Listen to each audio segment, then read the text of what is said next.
Hey guys, tonight we slip beneath a stone overhang into a world without light bulbs, schedules, or mattress sales. You're barefoot, belly full of roasted tubers, and the fire crackles low beside you. The cave smells like smoked meat and moss. The air is damp but calming. Somewhere deeper inside, someone's already snoring, like, really snoring, and it's kind of comforting. Because in this world, if they're asleep, that means nothing is creeping up on you. Yet. A few minutes ago, you smeared some mashed-up berries across a scraped elbow. You muttered something grumbly to a relative who may or may not be your cousin wife. It's complicated. Now the day's hunt is over, and your only job left is to melt into the animal skin bedding and listen to the crackle-pop rhythm of embers dying slow. So, before you get comfortable, take a moment to like the video and subscribe, but only if you genuinely enjoy what I do here. Tell me where you're listening from, and what time it is in your part of the world. Now, dim the lights, maybe turn on a fan for that soft background hum, and let's ease into tonight's journey together. You settle in beside a fire that's more than just warmth, it's the heartbeat of your clan. You're a Neanderthal, which, contrary to popular belief, doesn't mean you're dumb. In fact, you might be better at sleeping than any modern human alive today. Let's be honest, if someone dropped you into a survival challenge on one of those primitive skills YouTube channels, you probably wouldn't last a night. Too cold, too dark, and that scratching sound in the rocks. Yeah, that wasn't a possum. But your Neanderthal ancestors? They thrived in this. They didn't just survive it, they found ways to rest deeply and consistently. And it all starts here, the cave. Despite Hollywood's obsession with dramatic stalactite-covered caverns, most Neanderthal homes were far cozier, rock shelters, cliffside nooks, and sometimes even shallow depressions near trees. The cave wasn't just shelter from predators, it was your sleep sanctuary. Stone doesn't exactly sound warm and fuzzy, but tucked into the back, the temperature stayed stable and the acoustics were surprisingly protective. Historians still argue whether Neanderthals fully domesticated their caves, meaning arranged them purposefully like proto-studios, or simply huddled in random corners. But what's clear is that wherever they rested, it was safe, dry, and quiet, quieter than your apartment with the upstairs neighbor and their 3 a.m. furniture rearrangements. No honking cars. No buzzing refrigerator. No dinging smartwatch reminding you to hydrate. Just the slow shift of cooling stone and the occasional chirp of a sleepy cave cricket.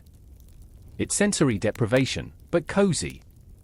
You curl onto your side on top of layered hides, bearskin, maybe. Soft, if a little funky. And there's a rhythm to this rest.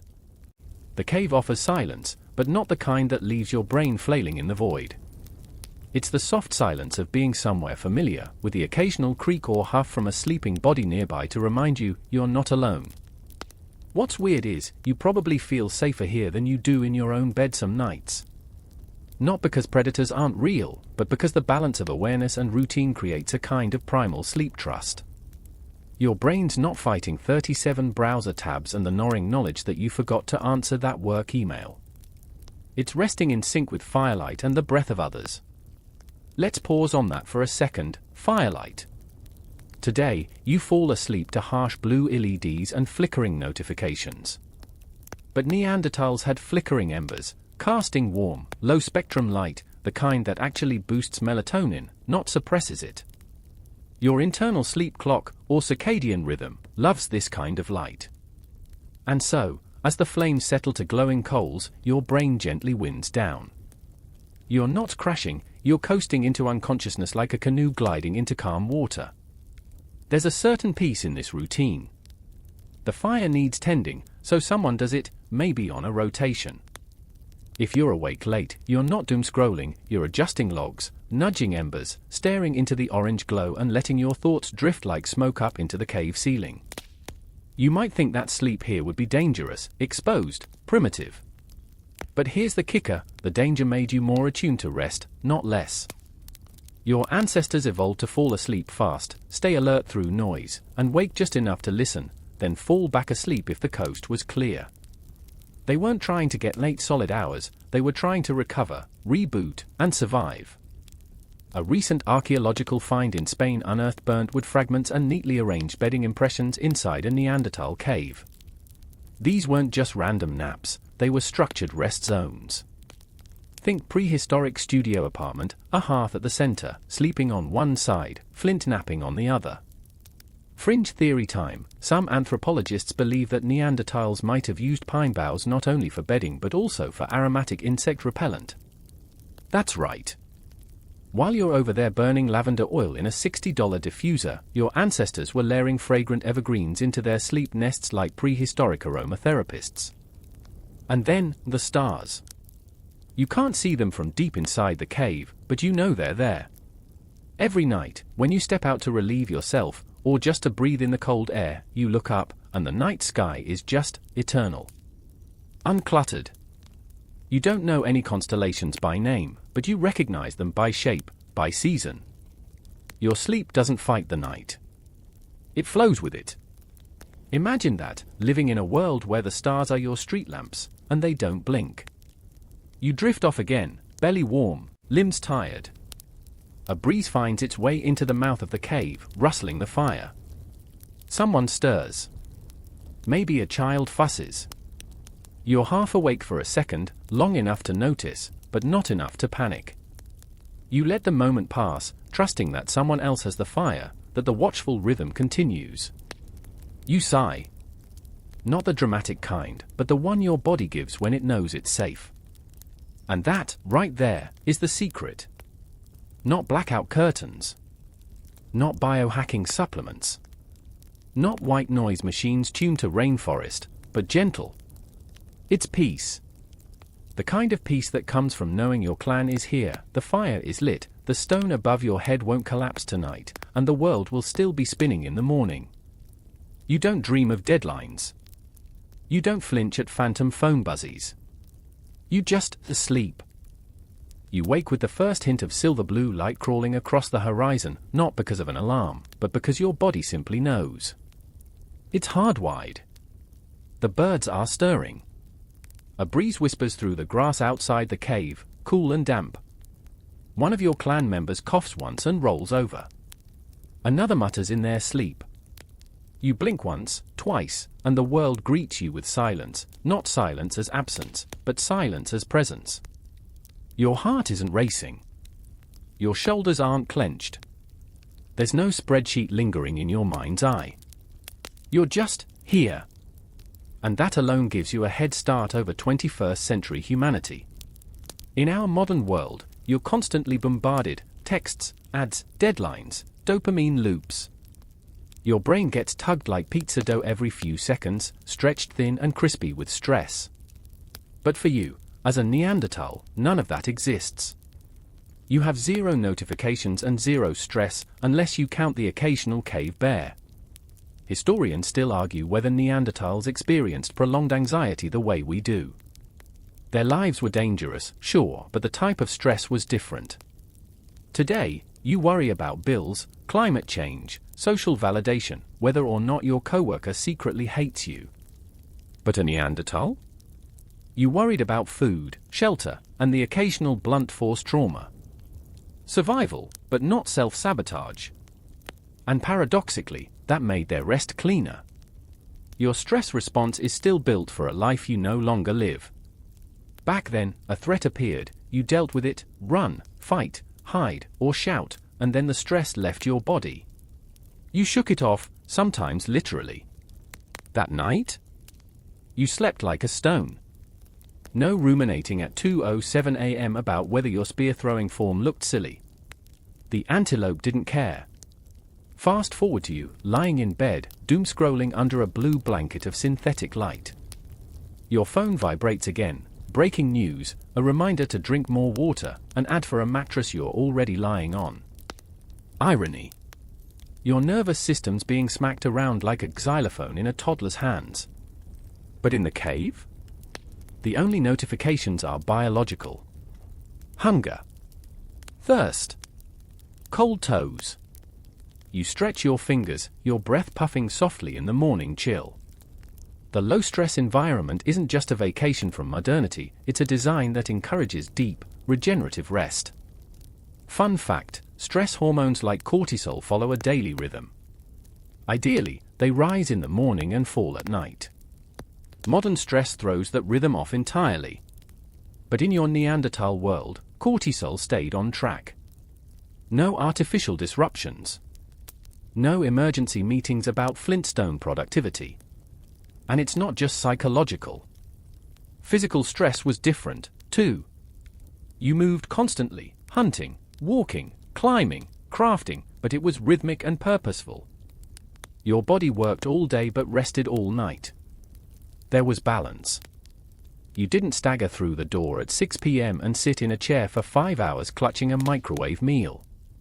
You burned energy, then recharged fully. Remember, your modern mind gets confused by inactivity and mental overload.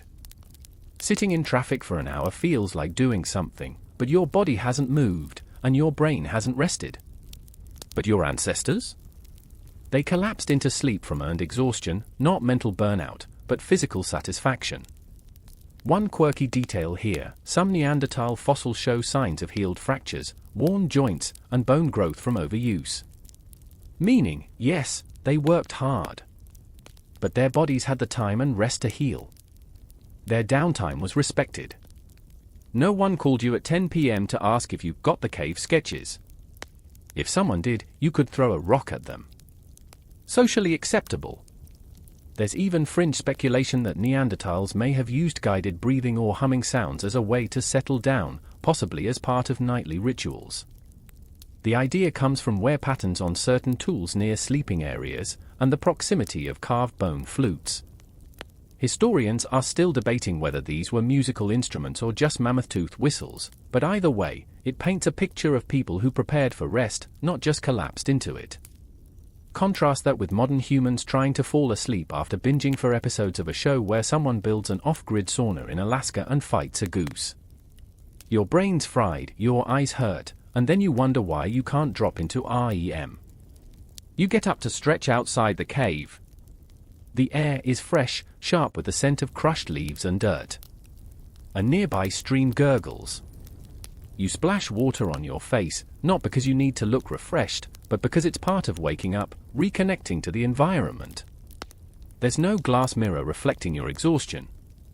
No tired eyes staring back, wondering where the day went before it even began. It's not a perfect life. It's not easy. But it's present. And that presence? That calm alertness? It's the secret source of good sleep hygiene. When your life is rooted in a slower pace and clearer priorities, sleep comes naturally. You don't need melatonin gummies shaped like cartoon bears. You don't need a smart ring to tell you that you feel like garbage today.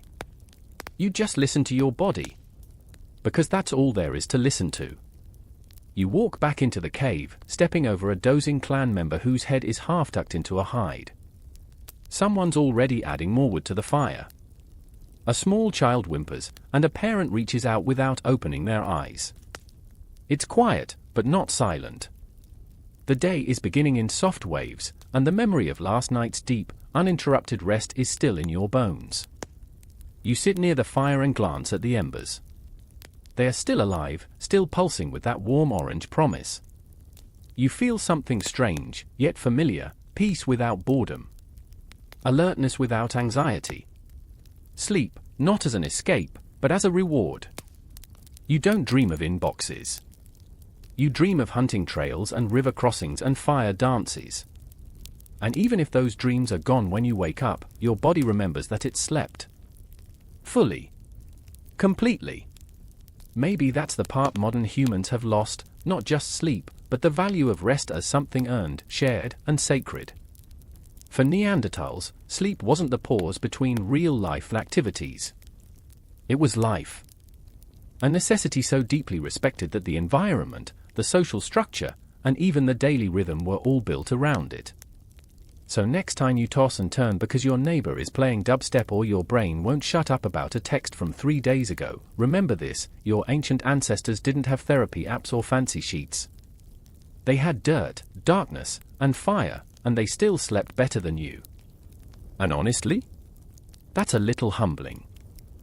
You press your hand to the cave wall as you rise, rough, cool stone meets calloused skin. Your spine stretches with a quiet pop, and your feet find the groove-worn floor. There's no snooze button here. No mattress to cling to like a desperate sea otter. Waking happens slowly, naturally, with the sounds and scents of the morning nudging you into motion. Outside, fog drapes the valley like a low-hanging cloud. Dew clings to the grasses, and you inhale deeply through your nose. Your lungs fill with crisp air untainted by exhaust fumes or scented candles that promise Arctic pine but smell vaguely like detergent. Still sleepy, you shuffle to a flat stone, sit down, and start chewing on a strip of dried meat. It's tough, salty, smoky, left over from the communal feast last night. You eat slowly, blinking against the rising sun. The meal isn't fancy, but it's full of protein and doesn't come in plastic. No processed sugars, no chemical flavorings, number 32-ounce sodas disguised as a medium. This morning calm is a ritual of its own, and part of why your sleep stays so stable. You don't shock your system awake with triple espresso shots or blinding overhead lights. You flow into the day, carried by natural cues. The birds get louder. Someone stirs in the cave behind you. A faint humming begins, not music, not speech, just the low communal sound that happens when people start waking in proximity. Like a chorus of gentle throat clears and murmured yawns. It's oddly soothing. Now here's something modern science has started to rediscover: light timing. You're waking with the dawn, not after it. The soft, indirect morning light hits your eyelids, even when they're still closed. That light tells your brain it's time to reduce melatonin and increase alertness. But it's not abrupt like your smartphone's flashlight in their eyes alarm clock. It's gradual, a slow ramp-up that respects your biology. Modern people spend 90% of their lives indoors. You? You're outside more than half the time, even when sleeping in caves. Your circadian rhythm is perfectly aligned with the sun. And because of that, your body naturally starts prepping for sleep long before you lie down. Hormones shift. Temperature drops. You yawn, not out of boredom, but in a slow biological cascade toward rest. Historians still argue whether Neanderthals used the stars as timekeepers or just responded to temperature and light. But the outcomes were clear: they didn't fight their bodies. They didn't override exhaustion with Red Bull or slap cold water on their faces to fake alertness. They let their internal clocks do the work. One quirky fact: studies of Neanderthal fossilized teeth show seasonal wear patterns, suggesting shifts in diet and behavior across the year. And you know what that means? They probably had seasonal sleep habits. Longer nights in winter meant more rest. Less daylight, less activity, more snuggling into hides and listening to snow fall outside the cave mouth. Can you even imagine getting more sleep in winter? Not less, like we do now with holiday chaos and stressful year-end deadlines, but more? Your modern world calls it seasonal affective disorder. Your ancient body might have called it nap season. You stand up now, bones fully awake, and walk toward the fire pit. Someone's already stirring the ashes. Smoke curls lazily into the morning air. You squat beside them, grab a stick, and poke gently at a glowing ember. No rush. No list of 35 things to accomplish before noon. Just presence. You stretch again, this time more deliberately. Your shoulder muscles ache from yesterday's gathering trip. Not a bad ache, though, a lived-in kind. Your body worked, and now it rebuilds itself as you rest, without argument. You didn't crush your soul on a treadmill while watching a podcast about productivity hacks. You just lived. That difference is important. Today's modern exercise is often a replacement for the movement your body used to get automatically. For Neanderthals, every action served a purpose. Hauling meat, breaking stones, building a windbreak out of mammoth bones and hides. You used your muscles to survive, not to impress your fitness tracker. And the reward? When you lay down at night, your body didn't fidget. It thanked you. That level of physical exhaustion, deep, muscular fatigue, is sleep's best friend. It's the opposite of being tired from sitting too long, which somehow makes you too restless to fall asleep. So how do we recreate that kind of fatigue today? Maybe not by throwing spears at reindeer, but by reconnecting movement to purpose. If you walk, walk outside. If you stretch, do it before a meal. If you lift something, make it useful. Your Neanderthal self wasn't optimizing workouts for lean muscle gain, it was just living, and sleep followed naturally. And here's something else to think about: social sleep. Modern people treat sleep as an individual sport. You tuck yourself away in a dark room with headphones, white noise, maybe a stuffed animal or a body pillow shaped like a sea otter wearing a top hat. Don't worry, we've all been there. But for Neanderthals, sleep was communal. You rested near others. You breathed the same cave air. You shared body heat, maybe even dream states. If someone twitched or grunted in their sleep, it didn't wake you, it reassured you. It meant you weren't alone. There's emerging research suggesting that humans are wired for social sleep. Our bodies relax more when we sense others nearby. Heart rates sync up. Breathing evens out. It's subtle, but powerful. Now imagine this: you, curled under a hide, a sibling's warm back pressed against yours, a parent's hum rising and falling beside you. No words. No pressure. Just the sense that if something went wrong, someone else would wake first. Compare that to sleeping in a high-rise, insulated, triple-locked apartment, surrounded by strangers and noise. It's no wonder we need apps to fall asleep. We're cut off from the very things that used to signal safety. One fringe theory even proposes that Neanderthals had different sleep shifts, a natural division of nighttime awareness. One group might wake naturally halfway through the night, tend the fire, stretch, even talk quietly, then go back to sleep. This segmented sleep shows up in multiple pre-modern cultures, including medieval Europe. It wasn't insomnia. It was normal. Which explains why you, tossing and turning at 2 a.m., might just be reliving an ancient rhythm. Maybe your body remembers a time when waking up for an hour at midnight meant warmth, conversation, or a quick snack, not doom scrolling while questioning your life choices. The fire flares a little as you toss on more wood. The sun is properly up now, casting long shadows through the grass. You rise with a long, chest-deep breath and exhale into the sky. Today will be long. You'll track animal signs. Maybe climb a hill. Maybe mend your hide boots with sinew and bone. But you won't worry about sleep tonight. Because you know it's waiting, reliable as the stars above the cave. You'll eat a warm meal, watch the fire, and when your eyes get heavy, you'll lie down without question or hesitation. And you'll sleep the way humans were meant to sleep, tired, full, surrounded, and safe.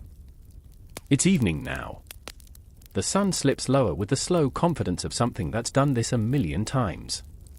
You're sitting just outside the cave mouth, legs crossed, slowly working a sliver of bark between your fingers. It smells faintly of pine and smoke. The day's chores are finished, meat dried, firewood gathered, stones reshaped into cutting tools, and your muscles throb with that deep, pleasing ache that means you've earned your rest. Behind you, someone hums again, low and tuneless, like a lullaby that hasn't decided what song it wants to be. Someone else laughs, just once. The sound echoes against the stone walls like a soft drumbeat. You don't think of these moments as a wind-down routine, but that's exactly what they are. Your modern descendants have entire industries built around the evening wind down. Lavender sprays, blue light glasses, meditation playlists, calming podcasts hosted by gentle-voiced Australians. It's adorable, really. Neanderthals had none of these things, and yet, somehow, you're already halfway to sleep before the stars have even settled. Let's talk about how. You see, Neanderthal evenings weren't just peaceful by chance, they were designed by necessity.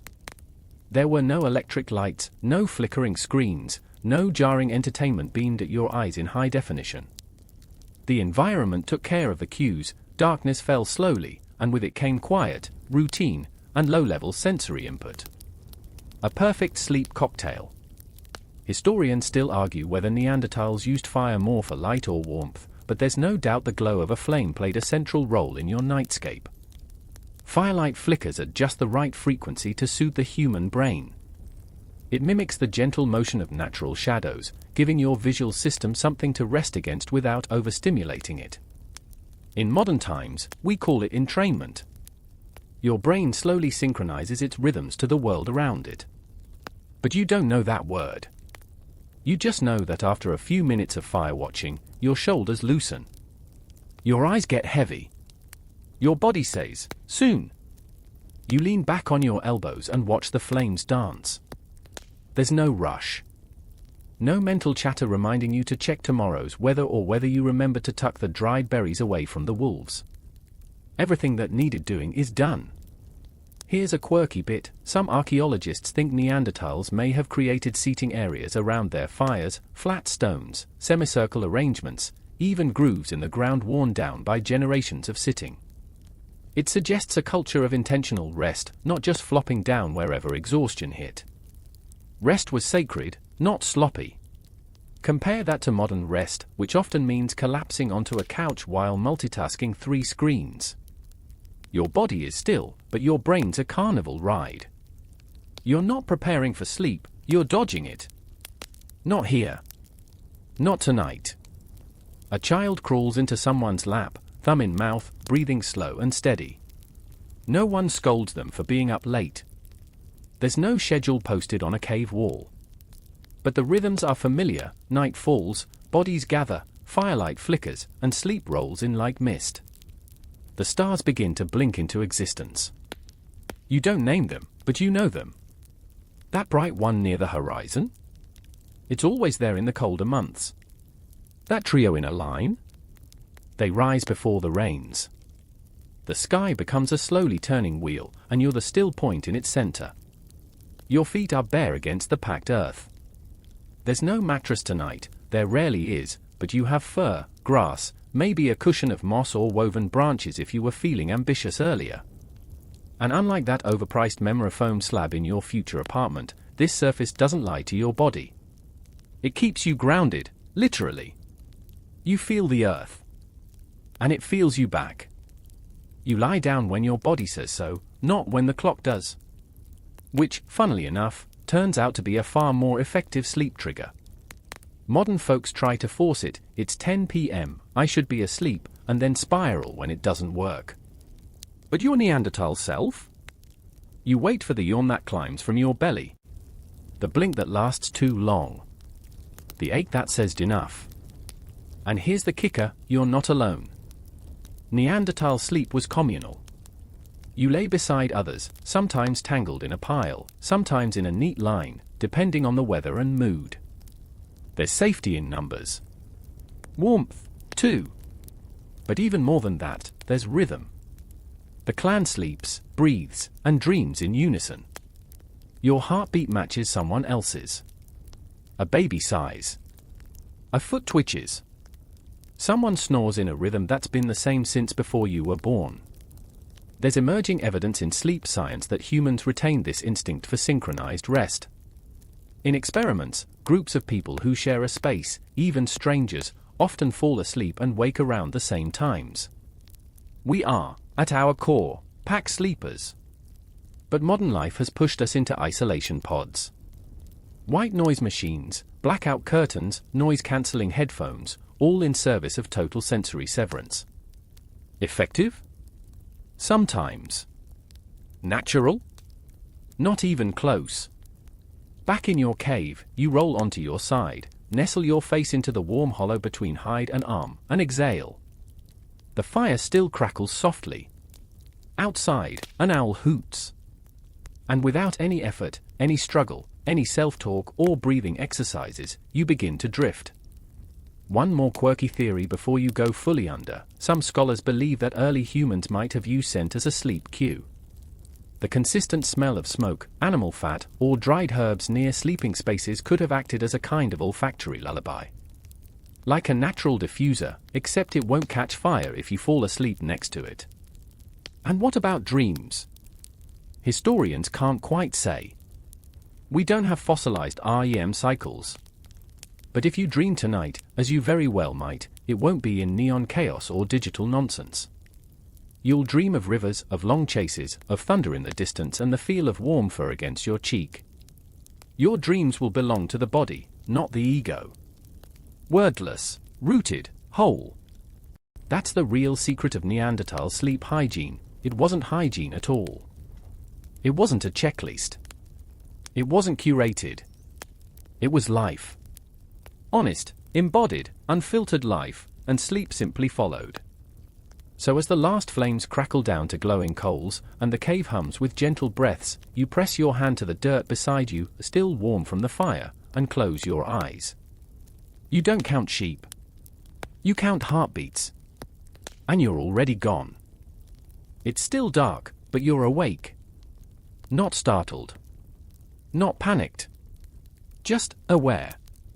Your eyes flutter open to the barest glow, embers from the fire still breathing warmth across the stone floor. Around you, the cave murmurs with sleep. Gentle shifts. A cough. Someone turning over. Someone humming, just under their breath, like they never quite left the waking world. You lie still, letting your body decide what happens next. And here's the odd part, you're not groggy. You don't fumble for coffee or curse the alarm. You've woken naturally, not because something jolted you, but because this might be part of the plan. See, historians still argue whether segmented sleep, the idea of sleeping in 2 chunks instead of 1 long session, was the norm for early humans like you. But growing evidence suggests it might have been. Especially among people like Neanderthals, whose lives followed the rhythms of the fire, the seasons, and each other. And right now, you're in the middle of that night split. A quiet hour. A space to think, whisper, shift positions. Not fully asleep, not fully awake. Modern life sees this as a problem. You wake at 3 a.m. and assume something is wrong. You reach for your phone, Google insomnia remedies, fall into a panic spiral about sleep debt, cortisol levels, and your 9 a.m. meeting. But for you, here in the cave, this pause feels normal. Welcome, even. You stretch gently, limbs stiff from sleep but not sore. Your hand reaches out and finds another, your sibling, maybe, or a hunting partner. Their fingers close around yours, no word spoken. Just warmth and reassurance. The night isn't something to fear. It's something you share. A few others are awake too, blinking silently. One person's chewing dried roots, something bitter, something helpful for digestion. Another's poking the fire. The light dances again across the cave walls, revealing scratches and smudges, drawings, maybe. Or just finger trails made during another night like this one. You roll onto your back and listen. The night feels alive. Not in a threatening way, but in a hushed, sacred sort of rhythm. Wind moves softly through the entrance. Somewhere out there, an animal howls, far away. Maybe a wolf. Maybe not.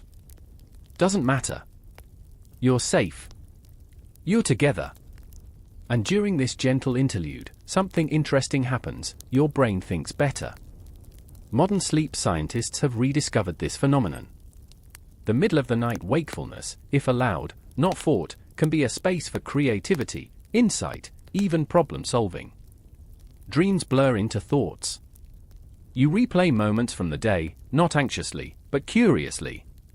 How did that rock crack like that? What if you tried it differently tomorrow? Where did that herd of deer go? In this softened mental state, your brain floats in a kind of lucid twilight. Not alert enough to get up and hunt. Not sleepy enough to drift again. Just there, a quiet witness to the world turning. And it's not just your brain that benefits. Your nervous system does too. Your breathing is slow. Your heartbeat calm. You're not rushing toward anything, not reacting to anything. You're regulating. Modern people try to simulate this with yoga nidra, mindfulness apps, adult coloring books. You just lie still on a hide, watching the firelight move. Want a quirky detail?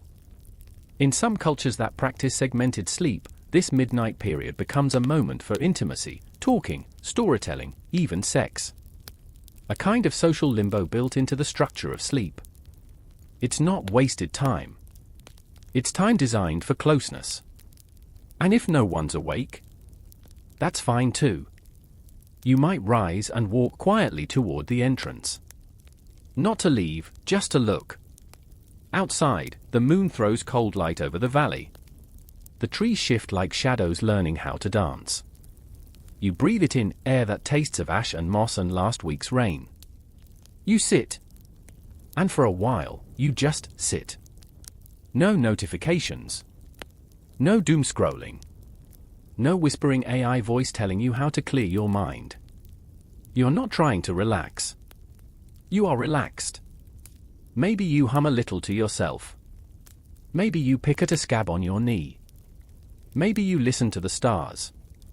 Not their meaning, not their alignment, just their presence. Historians still debate whether Neanderthals had myths or cosmologies. There's no written record. But surely, someone stared up at these same stars and felt something stir. Not a need to name it. Just a need to be near it. And then, just like that, the tiredness returns. Not as a command. Not as a crashing wave. Just a quiet nudge. Your body turns inward again. You yawn. You stretch. You find your place among the others, curling back into the furs like slipping into warm water. The second sleep is deeper. You dream, maybe, of the hunt. Or the river. Or something weirder, something with shapes and colors that don't exist outside your mind. Historians and neuroscientists alike struggle to understand Neanderthal dreams. But what we know from modern humans is this: the second half of a segmented sleep often holds the richest, most vivid dreams. The ones where memory meets imagination. You shift. Someone shifts beside you. The cave exhales in unison. There's a rhythm here. Sleep, wake, think, sleep again. And unlike the rigid 8 hours or else model of modern sleep culture, this rhythm feels alive. Adaptive. Kind. Modern people worry a lot about sleep efficiency. They measure every toss and turn. You measure nothing, and sleep more deeply because of it. Your body remembers. It remembers what it means to rest without guilt, without gadgets, without glow. It remembers when sleep was a space between warmth and darkness, not a battleground of blinking clocks and overstimulated minds. And when morning comes again, quiet and silver and slow, you'll wake not with dread, but with enough. Enough rest. Enough peace. Enough night. You wake to the smell of damp leaves and someone stirring the coals. Light hasn't fully returned yet, but the sky beyond the cave mouth is a softer black now, smudged with grey. You don't spring up. You don't need to. Your body does the math for you, another day is coming. You've slept enough. It's strange, isn't it? In your modern world, you have apps that analyze your REM cycles, track your pulse while you sleep, and issue gentle alarms to wake you in the optimal window. You rely on devices to tell you when you're rested, then ignore them and still feel tired. But back here, 40,000 years ago, your body is the alarm. Not a jarring ringtone, but a quiet readiness. The kind that builds in the spine and chest. A pull toward the day. Your shoulders stretch toward the cold air as you sit up. There's dew on the stones. Someone passes you a warm root mash from a bark bowl. It's bitter, but it wakes the tongue. Another friend, still half asleep, offers you dried meat, eyes still squinting from dreams. No one asks how you slept. They don't need to. It's written in your posture, in the steadiness of your breath, in the lack of twitchiness behind your eyes. This is a different kind of morning.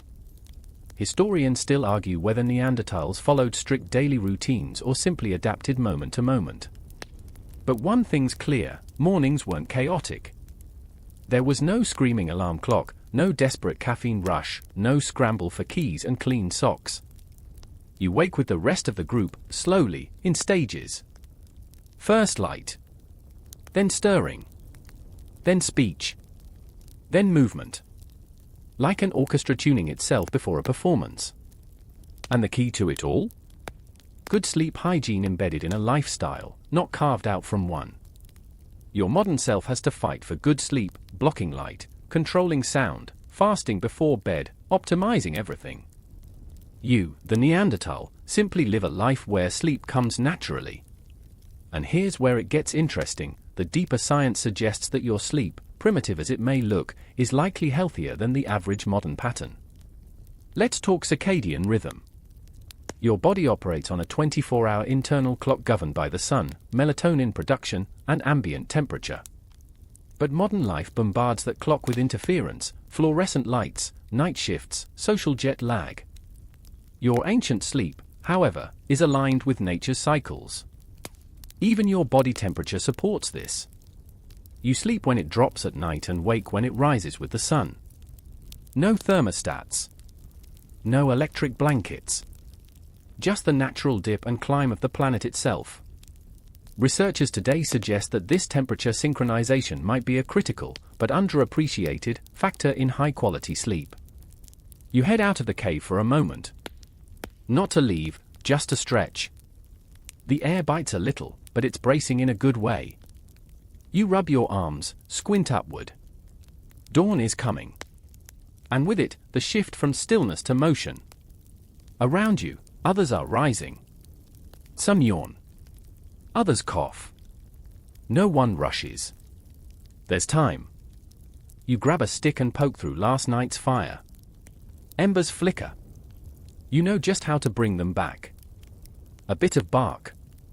A puff of breath. A practiced angle.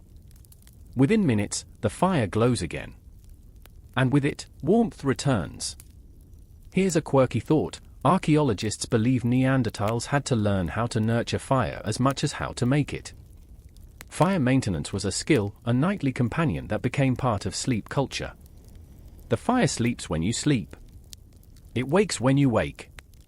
A flickering heartbeat that connects you to everyone else in the group. Back in the cave, bedding is being rolled up, stones cleared.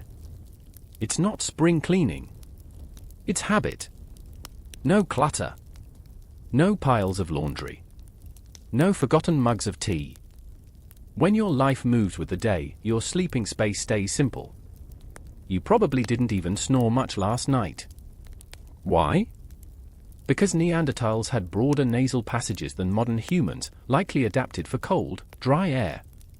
That means less congestion. Less mouth breathing. Less snoring. Modern problems for modern skulls. Lucky you. And you weren't tossing and turning either, not on a diet like this. No refined sugar. No stimulants. No processed fats. Just meat, roots, berries, maybe a few seasonal plants with mild sedative effects. You've eaten just enough, not too late, not too much. Your gut isn't at war with your brain. It's not begging for antacids. It's just quiet. Modern people would pay hundreds for that kind of sleep support. They'd call it a primal protocol and bundle it with supplements and breathwork courses. You just lived it, without fanfare. And the kicker? You dreamed last night. You might not remember it, not all of it. But you did. Because deep, slow-wave sleep and REM sleep weren't sabotaged by caffeine, light pollution, or stress hormones. They came, like waves in a tide, uninterrupted. You stand now, fully awake. No dragging. No fog. Just readiness. The sun's gold light finally spills across the trees, painting everything in warmth and shadow. You don't have a word for wellness. But your body is living proof of it. Historians still debate whether Neanderthals were capable of long-term planning or abstract self-care. But you? You sleep with the confidence of someone who's figured out how to survive the night, every night, in a world full of things that would rather you didn't. You walk back toward the others now, fire crackling, feet crunching softly on morning frost. And as you settle into the first task of the day, maybe scraping a hide, maybe checking a trap, you do it with clarity. Because last night didn't just give you rest. It gave you focus. Energy. Presence. Modern life might call that mindfulness. You just call it morning. And maybe, just maybe, you'll get to nap later. You're moving now, light on your feet, shoulders rolling loose, not dragging the weight of exhaustion like a sodden cloak. The sun is up, filtered through the tree canopy, dappling the forest floor in quiet gold. There's dew on the ferns, coolness in the air, and a sort of music in the rhythm of your own steps. You've got a task today, maybe foraging, maybe tracking something, but let's be honest, you're already miles ahead of your modern descendants. Not because you have caffeine in your bloodstream, not because you've done a motivational visualization exercise. It's because you're well rested. And we need to talk about that. You're not just getting by on some miracle caveman gene. You're living inside a system, one tuned for sleep, wired for it, devoted to it. And here's the twist, even your waking hours protect your ability to sleep later. Because what you do during the day, it matters. Historians still argue whether Neanderthals consciously optimized their environment for future rest. But when you look at how your daily rhythms interact with the natural world, it's hard to ignore the sheer efficiency of it all. Let's start with light. You don't squint at screens all day. You don't get stuck under sterile lead tubes or bathe in blue light until midnight. You're outside, constantly, in the shifting brilliance of full-spectrum sunlight. That light doesn't just help you see, it entrains your circadian rhythm. Your brain knows when to wake and when to prepare for sleep because the light tells it. Every sunrise signals get moving. Every twilight whispers begin to slow down. Your melatonin doesn't have to fight against TikTok doom scrolling or late-night Netflix binges. It flows, uninterrupted, like a river in its natural bed. And speaking of beds, you don't exactly have one. At night, you curl up on pelts and moss. Is it hard? Sure. Is it good for your spine? Jury's out. But here's what it doesn't do, trap you in a memoraphoam cave overheating your body while off-gassing weird smells. Your mattress breathes. It shifts with you. It grounds you, literally, in contact with the earth. That grounding effect isn't just romantic nonsense either. Studies now explore how direct contact with the Earth's natural electrical charge, what modern people call earthing, might reduce inflammation, ease stress, and even improve sleep. You don't need a copper rod and a grounding mat. You've got the actual forest. But it's not just where you sleep. It's how you move while awake. You walk a lot. Climb. Squat. Reach. Build. Your body is doing what it was meant to do. You're not slouched at a desk, clenching your jaw while scrolling past existential dread. You're active, but not in a way that fries your nervous system. And it matters. Because exercise and exposure to natural fatigue are part of your sleep recipe. Not the kind of punishing burnout where you collapse from exhaustion, but the real thing, movement that leads to rest. Want a weird one?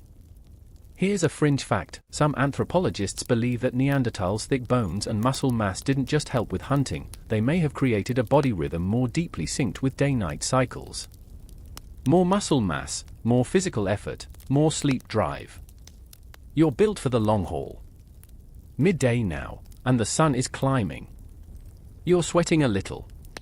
Your calves burn from the hill. But you're not foggy. You're not anxious. You're present. And because your brain isn't overloaded with information, it's actually resting even while you're awake. Modern folks talk about mental load, the tabs constantly open in the mind. Grocery lists, unread emails, relationship spirals, imaginary arguments. You don't have 100 browser tabs in your brain. You have maybe 2 or 3, food, shelter, the people you care about. That's it. That low cognitive load means your brain isn't chronically overstimulated, which helps it recover faster when you do finally rest. Historians still debate whether Neanderthals had language as complex as ours. But it's likely they communicated with tone, gesture, rhythm. That same rhythm shows up in your social patterns too. You're part of a tribe, small, tight-knit. No constant performance, no curated identity. You don't lie awake at night replaying a conversation from 3 days ago. You're not measuring yourself against a million strangers. The people around you know you. You know them. And that security, that emotional co-regulation, is as vital to your sleep quality as any mattress on the market. You also nap. Yeah. We said it. You nap. You're not above it. You might find a warm rock in the sun this afternoon and just doze off. Not out of exhaustion. Just because you can. And that kind of nap, brief, low stimulation, unburdened by guilt, is another built-in gift of your lifestyle. Modern culture demonizes the nap. Calls it lazy. Disruptive. Self-indulgent. But for you? It's like charging a battery midday. Not the whole battery. Just enough to sharpen your senses and settle your heartbeat. You don't even plan it. You just lean into the moment. And then you're up again, moving with the group, maybe laughing a little, maybe quiet. Not every day is full of drama. Some days are simple. Simple is good. And simple leads to better sleep. By the time dusk rolls in, your body's ready, not because a clock says so, but because your cells say so. You've done what needed doing. You felt the sun on your skin, the air in your lungs, the ground beneath your feet. You've earned sleep not as an escape but as a reward. Modern people have to schedule wind-down routines.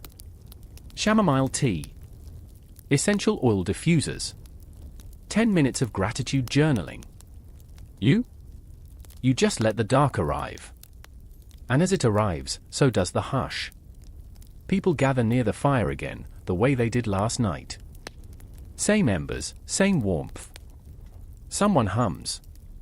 Someone else tells a half-funny story about falling into a stream. And then it's quiet. Not empty quiet. Shared quiet. And in that stillness, you lie down again. Tomorrow might be harder. Colder. Wetter. A hunt might fail. A bone might snap. You don't know. But tonight, you've got this, a body at rest, a mind at peace, and a rhythm older than language ticking softly in your chest. Sleep is coming again. And you're ready to welcome it. You're slipping into it again, that twilight state between motion and stillness, day and night. The cave is quieter than it was yesterday, and the fire's glow is deeper, lower, more settled in the stones. You've eaten, cleaned your hands with damp moss, checked your sleeping spot for thorns or beetles, and now you're just there. Still. Breathing in the smoke-tinged air. The kind of peace most modern people chase with subscriptions and scented candles, you've arrived at simply by existing in a way that makes sense. Let's talk about why it makes sense. It's not just what you're doing today, it's what you're not doing. You're not arguing with glowing rectangles. You're not checking unread emails. You're not doom-scrolling global disasters right before bed. You're not sipping your third glass of wine and calling it unwinding. You're not staring at a bedroom ceiling, wondering why your mind won't turn off. You're unwinding the way your ancestors did, through ritual, rhythm, and the quiet gravity of repetition. Historians still argue whether Neanderthals had symbolic behavior, whether they performed rituals in a way we'd recognize. But here's the quiet truth, the absence of distraction is its own kind of ritual.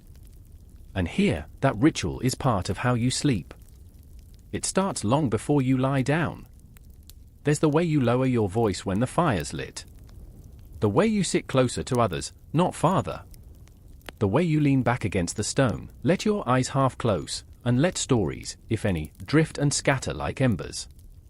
You don't flip a switch and expect sleep to arrive. You ease into it. Like a boat slipping onto still water. Even your body plays along. Your core temperature is already falling. You've eaten just enough, nothing spicy or greasy. Your heart rate is slowing, naturally. Your eyes are adjusting to the dark without needing a harsh shutdown. There's number 11 p.m. deadline, number 6 a.m. terror. Just now. And here's a fun, fringe tidbit. Some anthropologists believe Neanderthals may have slept in two phases, a pattern called biphasic sleep. Ever wake up around 2 or 3 a.m., kind of alert for no reason? That might not be insomnia. That might be your ancestral wiring. Neanderthals may have slept in 2 chunks, with a waking period in between for tending the fire, whispering, maybe even star watching. That first sleep, then a waking rest, then second sleep until dawn. It sounds weird to you now. But here, it makes sense. The dark isn't something to conquer, it's something to share. And in this shared darkness, you're never really alone. Remember, there's always someone awake, someone watching the fire, someone humming softly as they carve a bone point or braid a cord. That gentle presence, just a few feet away, is part of what keeps your nervous system calm. You're not hypervigilant. You're not curled in on yourself, fists clenched, ready to fight invisible dangers in your dreams. You're safe. And safety, it turns out, is critical for deep sleep. Modern humans forget this. They try to sleep under fluorescent hallway lights, next to glowing screens, with a deadbolt and a sleep mask. They simulate safety. But your ancestors? They lived it. You have a group. You have a fire. You have full belly, tired legs, and a rhythm that your body has known since before language was invented. So you lie back. The rock is cool beneath the pelts, but the warmth of the fire balances it. You pull a fur over your shoulders. You shift once. Then once again. And then you're still. Outside, the forest chatters faintly, night birds, distant owls, leaves shivering in the wind. These aren't interruptions. These are lullabies. You know every sound by heart. Your brain doesn't jerk alert at every twig snap. It knows what's normal. It trusts the pattern. It trusts the silence. And silence, too, is something modern life has forgotten. They buy white noise machines, rain apps, low-fi playlists, all in search of the signal to sleep. You? You have it already. It's the signal that nothing out there is breaking the pattern. That your tribe is near. That the fire's still warm. That the wind is where it should be. That the stars are watching from above and don't need your help tonight. You exhale. Long, slow. Deep. There's no anxiety here. No overthinking. No decision fatigue. No judgment. Just gravity pulling gently on your bones. Just breath. Just heartbeat. Just the rhythm of a body designed to rest. Historians still debate whether Neanderthals dreamed the way we do, whether they imagined futures, processed emotions, relived memories. But here, right now, as your consciousness softens, you begin to feel it, that dream space unfurling, quiet and curious. Maybe tonight you'll dream of rivers. Of falling through snow. Of running with mammoths. Of someone's voice. Of stars. Maybe nothing at all. Because this isn't sleep as escape. It's sleep as completion. The last page of the day, written in silence and closed with a breath.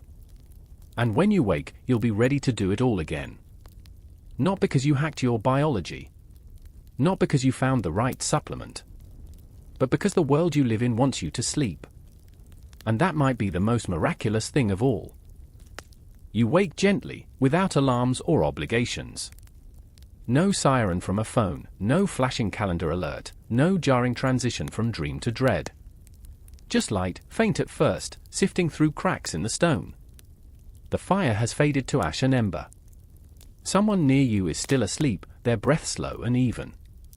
Someone else is already moving, stepping quietly toward the entrance, stretching a long arm toward the dawn. And you? You feel good. Not heroic. Not euphoric. But whole. As if rest stitched something back together inside you during the night. That old stiffness in your shoulder? Gone. The cloud that used to sit behind your eyes? Lifted. You're not exactly ready to conquer the mammoth, but you're grounded, calm, and clear. That's not nothing. In fact, that's everything. Modern humans wake up exhausted. Not sometimes. Not occasionally. But as a default. The sleep deficit is practically a cultural badge of honor. But here, in this life, sleep is not a luxury. It's not a guilty pleasure. It's the baseline for survival. And maybe it always was. You roll over, inhale the cool air, and push yourself upright. Your knees crack, just a little. You're still human, after all. But here's what's different: your sleep did its job. Historians still argue whether Neanderthals experienced REM sleep like we do. The kind of dreaming associated with memory consolidation, emotional processing, and creativity. But given the architecture of their skulls, similar enough to ours in brain regions linked to dreaming, it's very likely they did. And after a night like yours, it shows. You remember yesterday more clearly. A sound, a bird call, a face in the flames. You feel a sense of rhythm in your thinking. A quiet pulse behind your decisions. Sleep isn't just rest here. It's refinement. And it doesn't stop when you wake up. That's the real trick: your days protect your nights, and your nights empower your days. It's a feedback loop modern society broke somewhere between the invention of fluorescent light and the glorification of hustle culture. Let's break it down. Your cortisol, the stress hormone, isn't spiking first thing in the morning because your phone is screaming at you. It's rising gently, as it's supposed to, cued by natural light. That cortisol awakening response gives you the energy to stand, move, and think without panic. You're not scrambling to be on time for a job you hate. You're not chasing a routine that makes you miserable. You're living, not scheduling. And when you do move, it's with purpose. Even if the purpose is simple. You stretch your arms overhead, feel your spine lengthen. Someone hands you a scrap of dried meat. It's chewy, not delicious, but it's food. Energy. Fuel. You eat slowly, quietly. No TV, no inbox, no calorie tracking app. Just awareness. Modern people call it mindful eating. You call it not choking. Now you rise and step outside. The chill kisses your skin.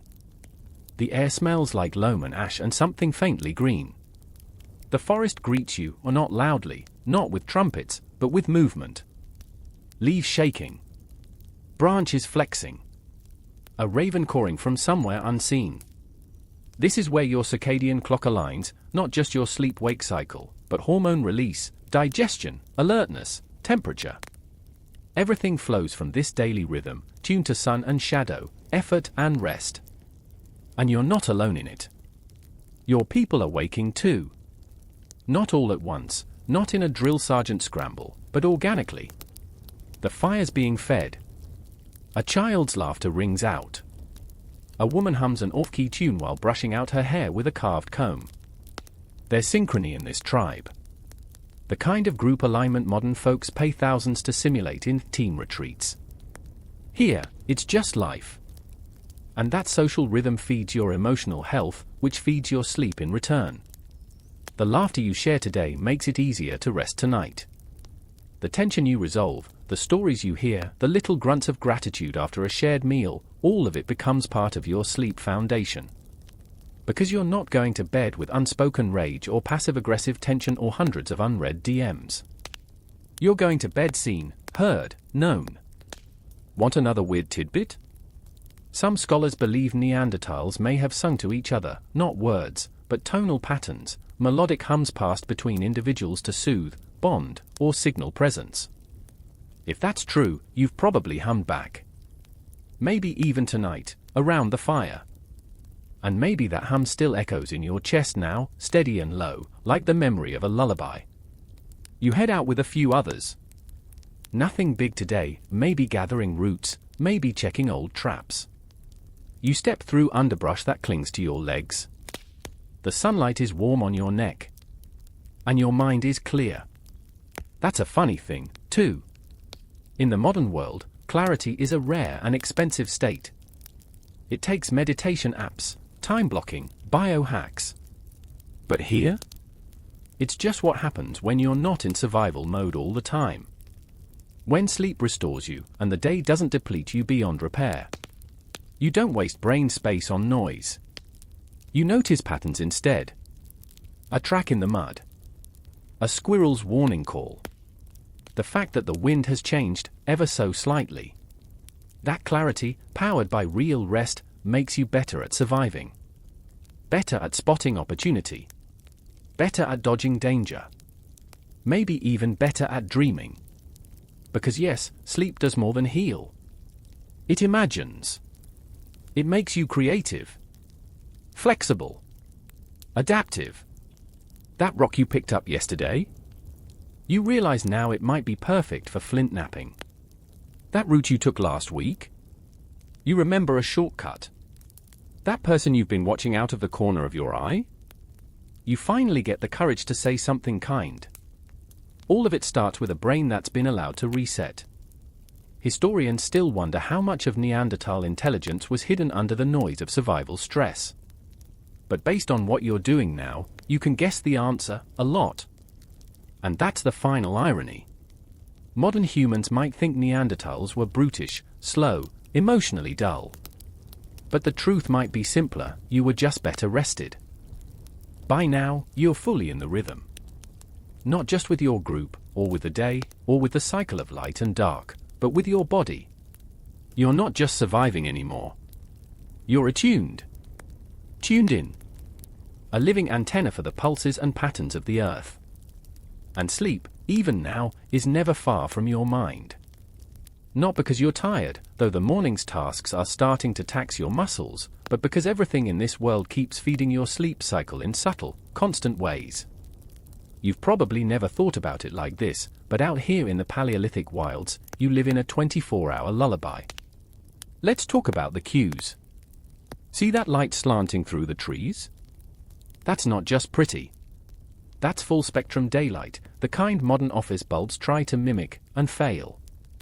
It hits your skin, hits your retina, triggers the production of serotonin, that feel-good chemical that also serves as the precursor to melatonin, the hormone that tells your brain when it's time to sleep.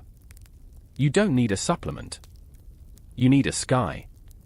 Later, as the sun begins its long descent, your body will respond without prompting. You'll feel a slowdown. A natural fatigue. A settling. That's melatonin rising as light fades. No need to optimize. No need to stare at your phone and wonder why you're wired. You're part of the pattern. Historians still argue whether Neanderthals tracked time with sun and shadow the way Homo sapiens did, if they marked solstices, or observed moon phases. But even without symbols carved into stone, you can feel it in your bones. The days don't blur here. Each one has its fingerprint. And each night has its own kind of promise. Even now, as you crouch near a stream, rinsing your hands in water so cold it stings, your body is already processing the effort of the day. You've been moving, lifting, walking, pulling, pushing, and your muscles are sending that lovely soreness message to your brain: we've worked. Let's repair. And what repairs you best? Deep, slow-wave sleep. Modern humans chase it with fitness trackers and sleep labs. You'll earn it with sweat, with gravity, with being slightly out of breath but satisfied. Not because you exercised, but because you lived. Funny thing about that. In the modern world, movement is something people schedule. 45 minutes on a treadmill. A yoga class with a playlist. A HIIT circuit to burn calories. But none of that is the same as movement that matters. That leads to food, shelter, survival. Your movement isn't performance. It's purpose. That's why it wears you out in the right way. That's why it readies you for sleep instead of jolting your nervous system. You head back to camp now. Your feet are damp. Your calves ache a little. But your head is clear. And so is your mood. Here's something fascinating: the gut-brain sleep triangle. Modern scientists talk about how gut health impacts sleep and mood, and how sleep in turn affects digestion and inflammation. But out here? That triangle is unbroken. You eat when hungry. You eat what your body recognizes. Roots. Tubers. Wild greens. The occasional fatty morsel of roasted meat.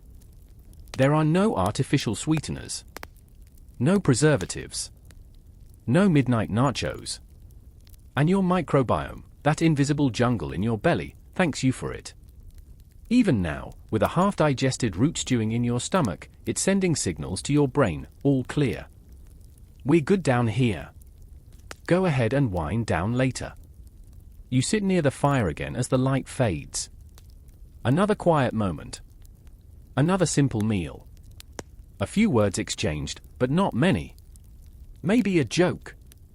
Maybe a memory. Maybe just the sound of someone sharpening a flake of stone. That sharp, clean scrape.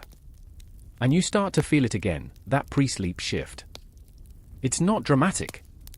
It's like stepping into warmer water. A soft rounding of your thoughts. A heaviness behind the eyes. You're still upright, still engaged, but the edge of the day has softened. Somewhere, a child starts snoring softly. Someone else yawns. A foot drags across dirt. Pelts are tugged into place. And above you, stars appear, one by one, like pinpricks through velvet. Historians still wonder whether Neanderthals tracked stars or gave names to constellations. There's no proof yet. But let's be honest, it's hard not to watch the sky when it's this clear. And hard not to wonder what it means when that one bright dot always rises at the same time, or when another disappears. So maybe you don't name the stars. Maybe you just remember them. Like the one that marked the time your mother died. Or the one that always shows up the night before a storm. Or the one you look for when you can't sleep, though honestly, that's rare. Because sleep comes easily, reliably, faithfully. It's not something you earn or bribe or wrestle with. It's just what happens when the day is done. You shift your weight. Lay out your fur. Scratch that itchy spot behind your knee. Lean back. And here's where the magic starts again. Not flashy, not cinematic. But quietly miraculous. Your body temperature begins to drop. Your heartbeat slows. Your breath deepens. The brain begins its descent into non-REM, cycling gently, predictably. Alpha waves become theta waves. Consciousness thins like mist. And then, for the second time in a row, you enter the one state modern people would pay fortunes to visit. Real, uninterrupted sleep. The sky turns its face to you once more, ink dark now, dusted with stars so clear and dense they look almost fake. But you aren't looking. Not anymore. You're already gone.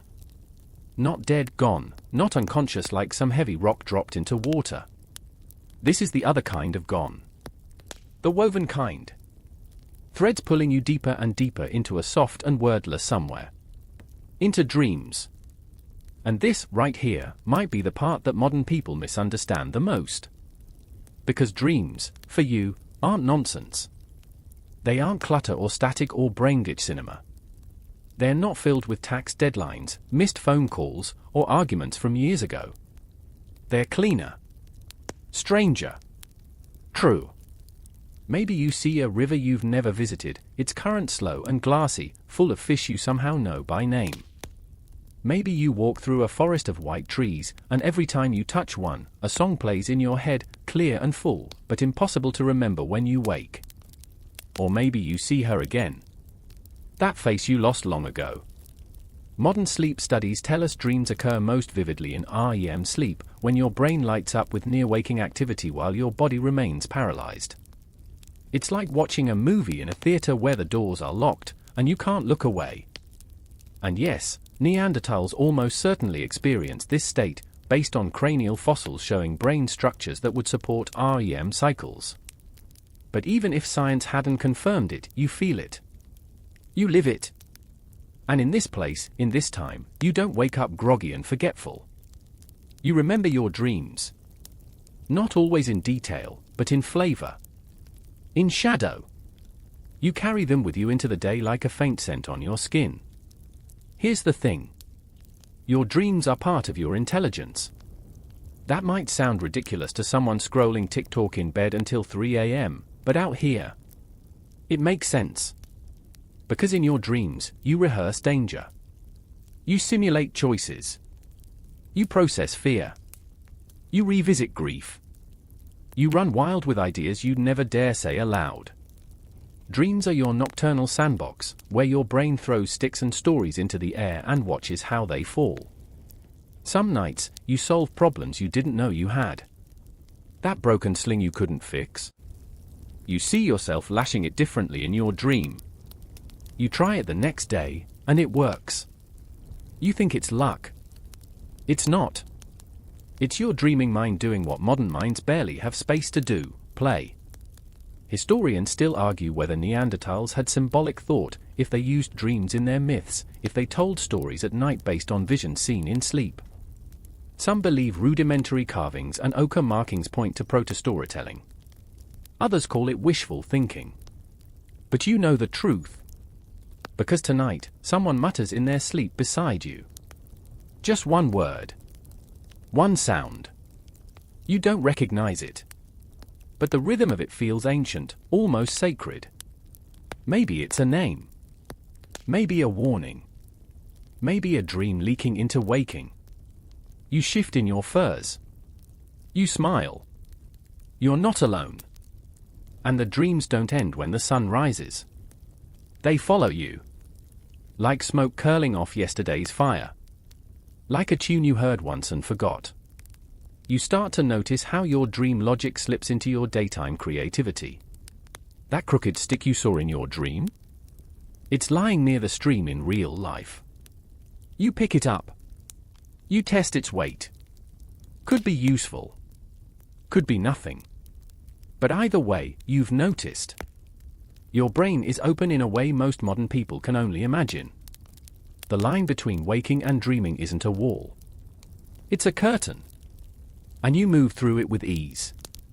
That's because, in this world, your sleep architecture isn't fractured. There's no blue light blocking your melatonin. No late-night panic scroll. No synthetic mattress off-gassing mystery fumes. You sleep on earth. On furs. You feel pressure points. You feel cold drafts. But you also feel safe. That safety, that biological trust, allows your brain to follow its natural rhythms, from non-REM stages 1 to 4, then into REM, then back again. Over and over. Roughly 4 to 6 cycles a night, depending on the length of sleep. Modern humans get half cycles. They wake mid-dream. They jolt from light sleep into stress. They miss stages entirely. You don't. You ride the full arc. And when you wake, slowly, stretching, blinking, you're not confused or startled. You're just back. Back from somewhere beautiful. Someone hands you a chew of dried berries. You sit cross-legged and eat slowly, dream images still flickering behind your eyes. No one asks if you've slept well. They can tell. They can see it in your shoulders, in your gaze. You are rested. Reset. Remember that dream with the white trees? You draw it in the dirt. Not to impress. Not to record. Just because it's there, in your hands, in your mind. A younger child watches. She copies your marks with her finger. Then giggles. Then runs off. And just like that, the dream has passed into something else, shared imagination. That, maybe, is the real miracle. Not that Neanderthals dreamed. But that they remembered. That they created. That they wove dreams into the fabric of their days, without apology or embarrassment. Imagine if you could do that now. Imagine if your dreams weren't treated like disposable entertainment. Imagine if they were sacred. Here, they are. Sleep isn't escape here. It's return. And dreaming? Dreaming is what stitches your waking and sleeping life into a single thread you can follow, day by day, night by night. Unbroken. You stretch, and your back cracks. Not the sharp kind that makes you freeze, but the good kind, the earthy release of joints that have slept the way joints are meant to, curled naturally, warmed by fur, with just enough give from the packed dirt beneath you. You've slept the full course, cycling through every phase like a planet through seasons, and now you're back. Not just awake, rebalanced. Modern people chase this with lavender sprays, white noise apps, fancy adjustable pillows, even sleep coaches. You had darkness, rhythm, and your own tired body. And yet, your sleep hygiene? Impeccable. No badge, no hacks, just instinct. The camp is already stirring. A few voices murmur. Fire embers flicker back to life under fresh kindling. Someone pokes at a pot with a charred stick. And your brain, that beautiful 1,300 cubic centimeters Neanderthal marvel, is already booting up, smoothly and without delay. See, Neanderthals didn't need caffeine. That's right, no morning coffee ritual, no bleary-eyed stumbling to the kitchen, no emotional dependence on a cup of bitterness just to feel human. You wake ready. It's not just about the hours, it's about the quality. And your sleep was deep, cool, and undisturbed by any pinging rectangles. Your hormones are aligned, too. Cortisol, that stress hormone modern people love to hate, rises gently with the dawn, just as it should. It gives you energy without anxiety. Motivation without panic. It's not the villain here, it's the spark plug. And it's doing its job perfectly. Historians still debate whether Neanderthals used natural tonics or herbs to aid with sleep. Fragments of valerian root and chamomile have shown up in ancient burial sites, which might suggest ritualistic or medicinal use. But let's be honest, out here, with your daily effort, diet, and light exposure, you probably don't need extra help. Your sleep loop closes all on its own. You stand. Shake the stiffness from your limbs. Then you hear it. A soft cry. It's the child again, the one with the crooked tooth and the mismatched eyes. He's had a bad dream. It wasn't about a monster. It was about you not coming back from the hunt. You crouch beside him. No words. You press your palm to his chest until his breath steadies. He falls back asleep. And you? You smile. Because now you know something else, your rest doesn't just heal you. It heals the group. Modern science would call this social synchronization. When one person's rest and rhythm support the nervous systems of those around them. Like how a calm parent calms a child. Or how one relaxed sleeper in a bed can anchor the other in peace. Neanderthal sleep hygiene wasn't just personal. It was communal. Everyone's rhythms aligned, not by accident, but by exposure.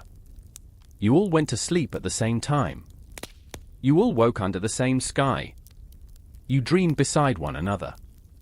Your nervous systems braided themselves into one slow, stable pulse. You gather your gear. Strap the leather thong around your waist. Slip your favorite stone blade into its pouch. The day ahead might be long. Might be hard.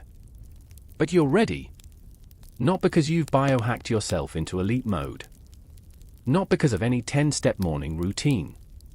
But because you rested like your body was designed to rest, and now it returns the favor. You're faster than you were yesterday. You spot tracks more quickly. You solve a tricky knot with ease. You lift a heavy log with a grunt, but without strain. Every single movement today is evidence that last night's sleep did its job. There's even a little joy in it. You hum to yourself. A melody no one taught you. Maybe you dreamed it. Maybe it came from your grandmother, long gone but still present in your dreams. Music lives deep in Neanderthal skulls. Flutes made from bird bone have been found in caves thousands of years old. That means someone, like you, once shaped sound from memory and air. You walk to the edge of a clearing, and pause. This is your favorite part. The light now is golden, soft at first, then gaining confidence. It glows across the fur of your arms. It smells like pine and wet moss. You breathe deeply. Your body knows, this is the signal. This is circadian entrainment, that lovely, invisible alignment between your internal clock and the Earth's spin. Modern humans crave this. They talk about getting off rhythm, like it's a lost dance. You're the dance itself. There's a fringe theory that Neanderthals, due to their stockier builds and high melatonin production, may have been even more attuned to these light cues than Homo sapiens. That their internal clocks tick slower, but more deeply. That they may have sensed lunar shifts more acutely. It's speculative, sure. But look at how your skin goosebumps when the moon rises. Look at how your pace quickens just before twilight. Coincidence? Or instinct? Someone tosses you a piece of dried meat. You catch it without looking. Your eyes are on the sky now. You're checking the time, not by clock, but by color. Shade. Cloud shape. Bird flight. Even the wind talks in rhythm. You'll nap later, probably. A short stretch in the heat of midday, when the sun hangs heavy and the insects buzz. That's another thing modern people forget: sleep isn't just one long chunk. It can be segmented. Biphasic. Polyphasic. A main sleep at night, a doze in the afternoon. It's natural. Normal. And here? Nobody scolds you for resting when tired. You don't need permission to follow your own rhythm. Because the rhythm isn't yours, it's the Earth's. You just happen to move to it perfectly. Back at camp, the child is up again. He's fine now. Chattering about the dream, embellishing wildly. You ruffle his hair. He beams. You slept well last night. And it shows. You squat beside the stream and splash cold water onto your face. The chill hits you in a perfect slap, enough to jolt you into full alertness, but not enough to be uncomfortable. You blink away the droplets, and a few strands of your hair drip onto your shoulders. The water smells like moss and wet stone. There's no toothpaste. No exfoliator. No toothbrush, even. But your breath? Not too bad. And your teeth? Strong. That's one of the lesser-known perks of Neanderthal sleep hygiene: your sleep isn't sabotaged by dental pain. At least, not routinely. Your diet is coarse, but not sugar-laden. You're not sneaking midnight snacks of processed carbs, or sipping soda before bed. You chew roots. Crunch raw plants. Tear lean meat. Your teeth wear down evenly, not from neglect, but from use. And when you rest, your mouth doesn't stay open all night. It closes naturally. Your jaw relaxes forward, your tongue rests flat, your breath flows through your nose, not your mouth. You don't know the term sleep apnea, but you definitely don't suffer from it. Because your airway is wide. Your breathing is deep. And there are no pillows pushing your head back at awkward angles, no artificial heat drying your sinuses into crust. You sleep like your ancestors slept, with nasal airflow, steady oxygen, and no choking gasps in the dark. Modern researchers marvel at this. Some believe Neanderthals' broader nasal passages and mid-face projection may have allowed more efficient breathing in colder climates, especially during rest. Historians still argue whether this was a climate adaptation or a byproduct of diet and build, but either way, the result is the same: you breathe better, and therefore, you sleep better. You take a final sip from your cupped hands and stand. You've got to move. You're part of a scouting group today. The others are ready, painted with mud stripes to blend into the scrub, holding spears that glint with knapped stone. You join them, still humming that tune from your dream. It sticks, like a burr in your thoughts. Your feet are bare, calloused, sure. The forest swallows you. And your eyes do something strange, something modern eyes rarely do anymore. They adjust. Quickly. Fully. Silently. Because you've spent your nights in actual darkness, not the glow of a hallway light or a blinking router. Your pupils dilate as wide as they need to. Your rods, those light-sensitive photoreceptors, are finely tuned. You don't just see in the dark, you see with it. You and darkness have an understanding. A rhythm. Your dreams taught you that. Your sleep prepared you. There's a fringe hypothesis among anthropologists that our ancestors' eyes may have evolved to retain more low-light sensitivity than we currently use, especially in groups that spent time hunting, guarding, or moving at night. Neanderthals, with their deeper eye sockets and larger visual cortices, might have had better nocturnal acuity. Not night vision, but night trust. A comfort with the dark. A quiet confidence in movement without floodlights. It explains why you don't panic when you step into shadow. It's also why your circadian rhythm hasn't been fried to ash by blue light. You don't even know what that is. But you do know that light matters. Not just as a source of vision, but as a timer for your entire existence. The flicker of flame? Comforting. The last rays of dusk? A cue to start winding down. The sudden appearance of moonlight through broken cloud? Enough to stir you gently, but not shock you awake. Your brain produces melatonin with incredible precision, uninterrupted by LED screens, sudden brightness, or the 11 p.m. impulse to binge historical documentaries. Though, if they made one about you, you'd probably watch. Your group pauses. A few birds dart overhead. The path curves into low scrubland. You stay quiet, in part because you have to, but also because quiet feels good. Your body is still carrying last night's rest in its joints, like warmth stored in bone. You're not burnt out. You're charged. Ready. This is how sleep was meant to work, not to erase the day, but to prepare for the next one. Modern people treat sleep like a reset button. You treat it like a forge. It doesn't erase your worries, it reshapes them into something you can hold. Even your memories behave differently now. Less scattered. More sticky. You remember your tasks, the stories told last night, the sense of dream plants you've never seen in waking life. Historians often wonder if Neanderthals had episodic memory, the ability to relive specific events, to store and retrieve detailed autobiographical episodes. You're living proof they did.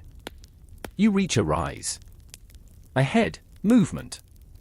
A flicker of fur. The hunt begins. You don't hesitate. Because you're sharp, rested, aligned. Your throw is fast. Clean. The point strikes just behind the shoulder. A perfect shot. There will be meat tonight. There will be a fire. Laughter. Perhaps even a song.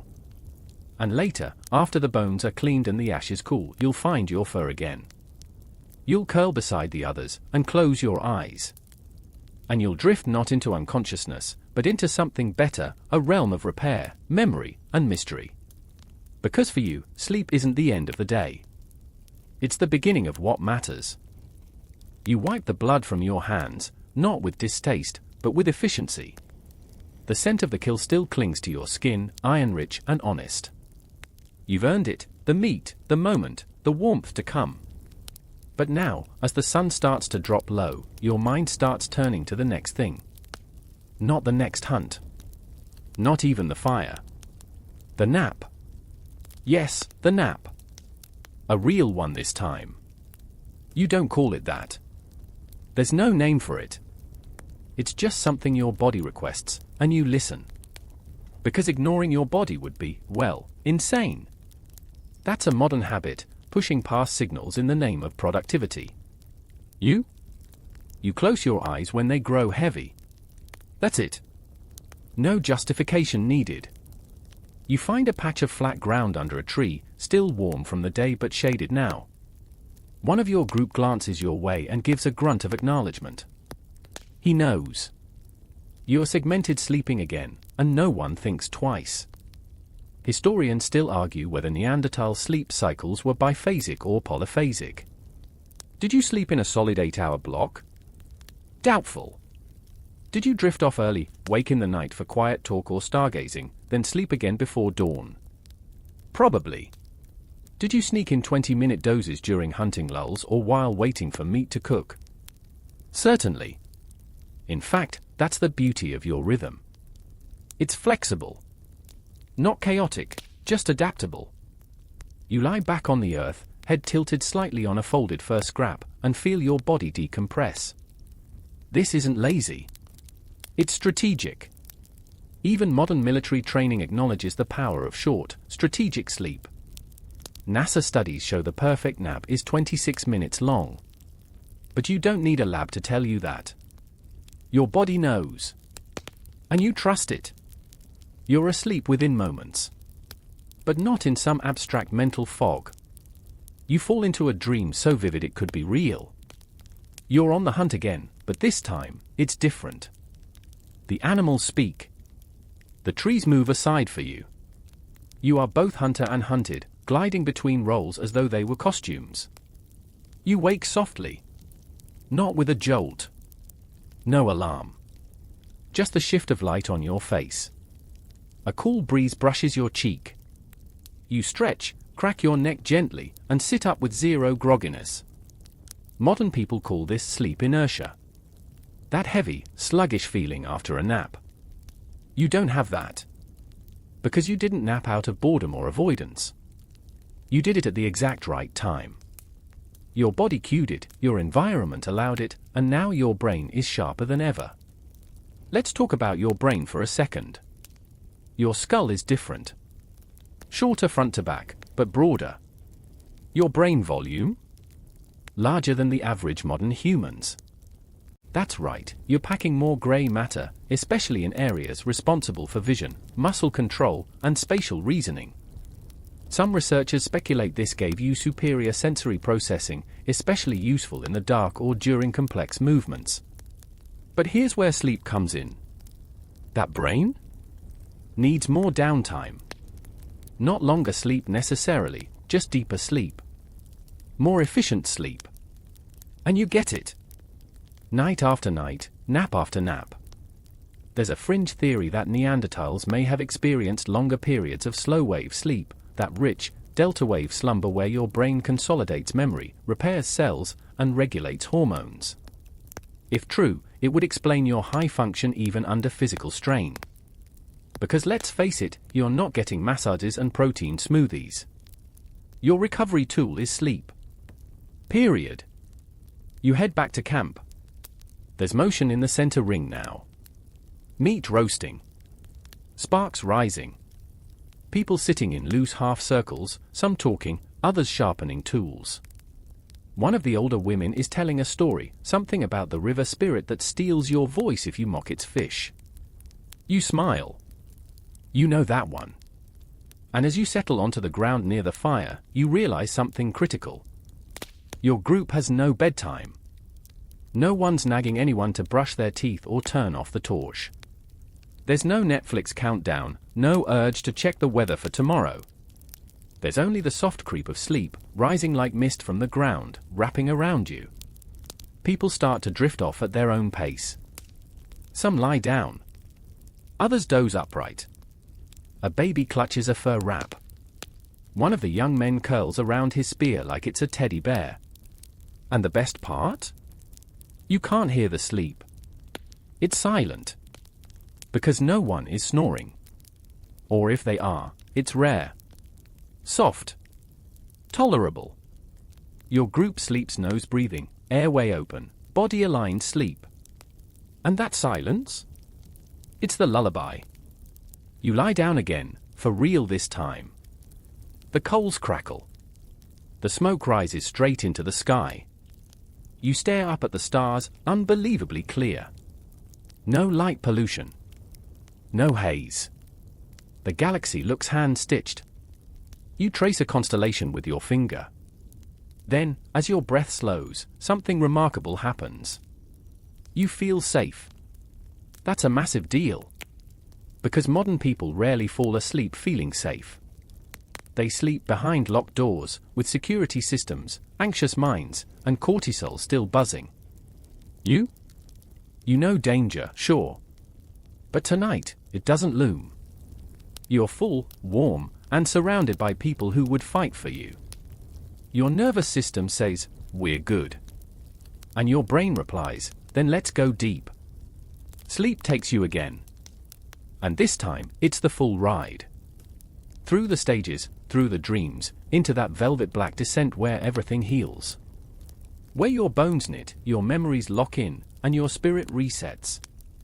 Because this slow, unbothered, animal deep rest? It's your birthright. And tonight, you claim it once more. You wake not to noise, but to change. A shift in temperature. The faintest stir of wind. The kind of signal your modern brain would miss entirely, buried beneath white noise and blackout curtains. But not here. Not in this ancient world where your senses do half your thinking. Your eyes open. Still dark. Not night's peak, but closer to dawn. The stars have changed position. That's your clock now, celestial drift. No watches. No alarms. Just sky and instinct. You rise slowly, every joint working in smooth coordination, not stiff or sore. And as your breath steadies, you look around. Half your group still sleeps. A few others, like you, have stirred. They don't speak. There's no chatter. Just glances. Mutual understanding. This is the night vigil hour, a common feature in many pre-industrial cultures, including possibly your own. There's growing evidence that biphasic sleep, 2 sleep segments with a quiet wakeful period in between, was the norm for much of human history. Neanderthals likely did the same. And that middle of the night moment? It wasn't wasted. It was sacred. You sit beside the fire pit, now just glowing embers. You feed in a dry stick. No rush. You don't need it to blaze, just warm. A young woman joins you, rubbing her arms. She tosses a pebble into the coals and watches it hiss. You both sit in silence. Then, like threads pulled from the ether, stories begin. Quiet ones. Murmured. Fragments of last night's dream. A memory from the last big migration. A joke someone told during the mammoth drive. You're not fully awake. Not fully dreaming. You exist in that delicious in-between, the liminal hour. Historians still debate the exact cognitive state this period produced, but many agree it encouraged creativity, intimacy, and quiet bonding. Even modern psych studies show enhanced insight and problem-solving during drowsy wakefulness. You're not analyzing this, of course. You're just in it. Eventually, a child stirs nearby. He crawls into his mother's arms and is promptly absorbed back into slumber.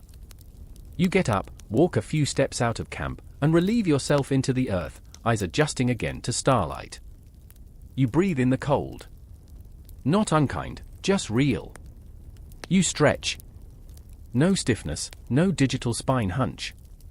You haven't spent hours scrolling in a fetal pose. And your sleep tonight wasn't crushed by caffeine, deadlines, or existential dread. You just slept. That's it. And honestly, it feels radical. You return to your fur, sliding back into it with the precision of someone who's done this 1,000 nights and has never once needed a mattress ad to tell them how. Your bedding isn't luxurious, but it works. It breathes. It smells like you. It's light enough to kick off, warm enough to keep the cold at bay. And most importantly, it belongs to the earth. No synthetic fabrics. No overheating. No fire retardants leaching microtoxins into your skin. Your sleep isn't just healthier than most modern sleep, it's cleaner. You're not breathing in off-gassing foam, not sharing a bed with 6 months of dead skin cells, not trapped in a room with sealed windows and stale air. You're part of the air. You are the air. You drift off again. This time, the dream is strange. You're running, not with fear, but with purpose. You're part of something, a chase, maybe, or a ritual. The ground pulses beneath your feet. Trees bend out of your way. There's music, though no instruments. Just rhythm. Deep and ancient. A heartbeat that isn't yours, but keeps your pace. Then, something truly bizarre happens, you wake inside the dream. You know it's a dream, but you're not scared. You're just amazed. You try to look at your hands. You succeed. Modern science calls this lucid dreaming, a state where your conscious mind becomes aware inside a dream. Some researchers argue that ancient humans, uncluttered by constant stimuli, more tuned to body and breath, were more prone to lucidity during sleep. Historians still argue whether dreams were seen as divine messages or navigable inner worlds, but for you, in this moment, it doesn't matter. You're in it. And it's beautiful. When you wake for real this time, the light is silver. Dawn has arrived. Not fast and sudden like artificial lighting, but gradually, like a veil being lifted. Birds stir. Insects hum. The camp begins to rise with it. You've slept through the night in 2 soft halves. You've dreamed, woken, connected, and returned. You've regulated your breathing, stored memories, cleansed toxins, strengthened neural pathways. You've even managed a short sprint through the subconscious. All of this without supplements, apps, or lavender diffusers. Just fur, fire, and friends. One of the older men stands and stretches, arms high over his head. He yawns so wide his jaw clicks. Then he grins. You do the same. Because today will be another good day. And the reason? You slept the night like a Neanderthal. You stand and shake out your limbs. There's still a chill in the air, but it's not unpleasant, just bracing. A full-body reminder that you're alive, that blood is flowing, that bones and sinew are in working order. You slept well. You always do. Because your life, for all its hazards and hunger, is built around the rhythm of real rest. You walk to the edge of camp, where the trees open into meadow. Mist clings to the grass in long, wavy fingers. Insects lift off like dust motes. You crouch down and run a hand over the damp earth. It's spongy. Alive. And somehow, without language or metrics, you know, today will be warm. It's uncanny, your ability to feel the weather through smell and pressure shifts, through the shape of clouds and the way birds behave. Historians still argue whether Neanderthals tracked seasons via migratory cues or internal body clocks, but you don't need a sundial or barometer. You are the barometer. And as you inhale deeply, your chest rising like a bellows, you feel it again, clarity. Not the jittery sharpness that comes from caffeine, but the clean precision that follows truly restorative sleep. Let's talk about what that sleep actually did for you last night. While you rested, your muscles repaired the damage from yesterday's exertions. Your immune system scouted for threats and fortified your defenses. Your brain filed away memories, encoded spatial maps, and dumped neural waste, thanks to the glymphatic system, which only activates during deep sleep. Modern science knows this now. But you? You just live it. And it's not just what you do at night. It's how your entire life sets you up to rest. Take light, for instance. Last night, the only artificial glow came from your fire, and even that faded before sleep. No blue LEDs, no ceiling bulbs, no phones blasting white light into your eyeballs at 11:37 p.m. Just the slow dimming of the sun and the cool rise of the stars. Your brain rewarded you for that with a surge of melatonin, the hormone of sleep. Not from pills. From darkness. And your circadian rhythm? Perfectly entrained. Because you sleep when it's dark and wake when it's light, not the other way around. No graveyard shifts. No scrolling doom loops. Just nature's cues and your body's agreement. Nearby, a woman and her child are crushing berries against a flat rock. The child is giggling, still too young to understand that not sleeping is even an option. Children here nap as often as they need. Toddlers drift off during hikes. Teens pass out in trees. Sleep isn't scheduled, it's honored. Which makes you wonder, how did we get so far from this? In modern cities, over 30% of adults report chronic insomnia. Sleep clinics are booming. Melatonin gummies come in grape and strawberry.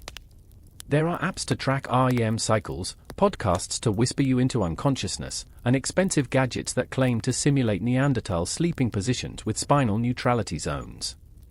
You just lie on a hide, with a rock as your pillow, and somehow wake up ready to kill a bear. A fringe theory even suggests that Neanderthal spines may have been better suited to ground sleeping due to a different curvature in the lumbar vertebrae, though the fossil record's incomplete. Still, it's hard to argue with results. You don't snore. You don't toss and turn. And you're back? Strong enough to haul a deer carcass half a mile. You head back to camp now. The others are preparing to move. Today, it's a scouting mission, maybe New Flint, maybe a river bend rich in mussels. But you're not worried. You've got what you need: rest, readiness, and rhythm. Before you go, you squat beside the fire and grab a scrap of dried meat. Chew. Swallow. Simple fuel.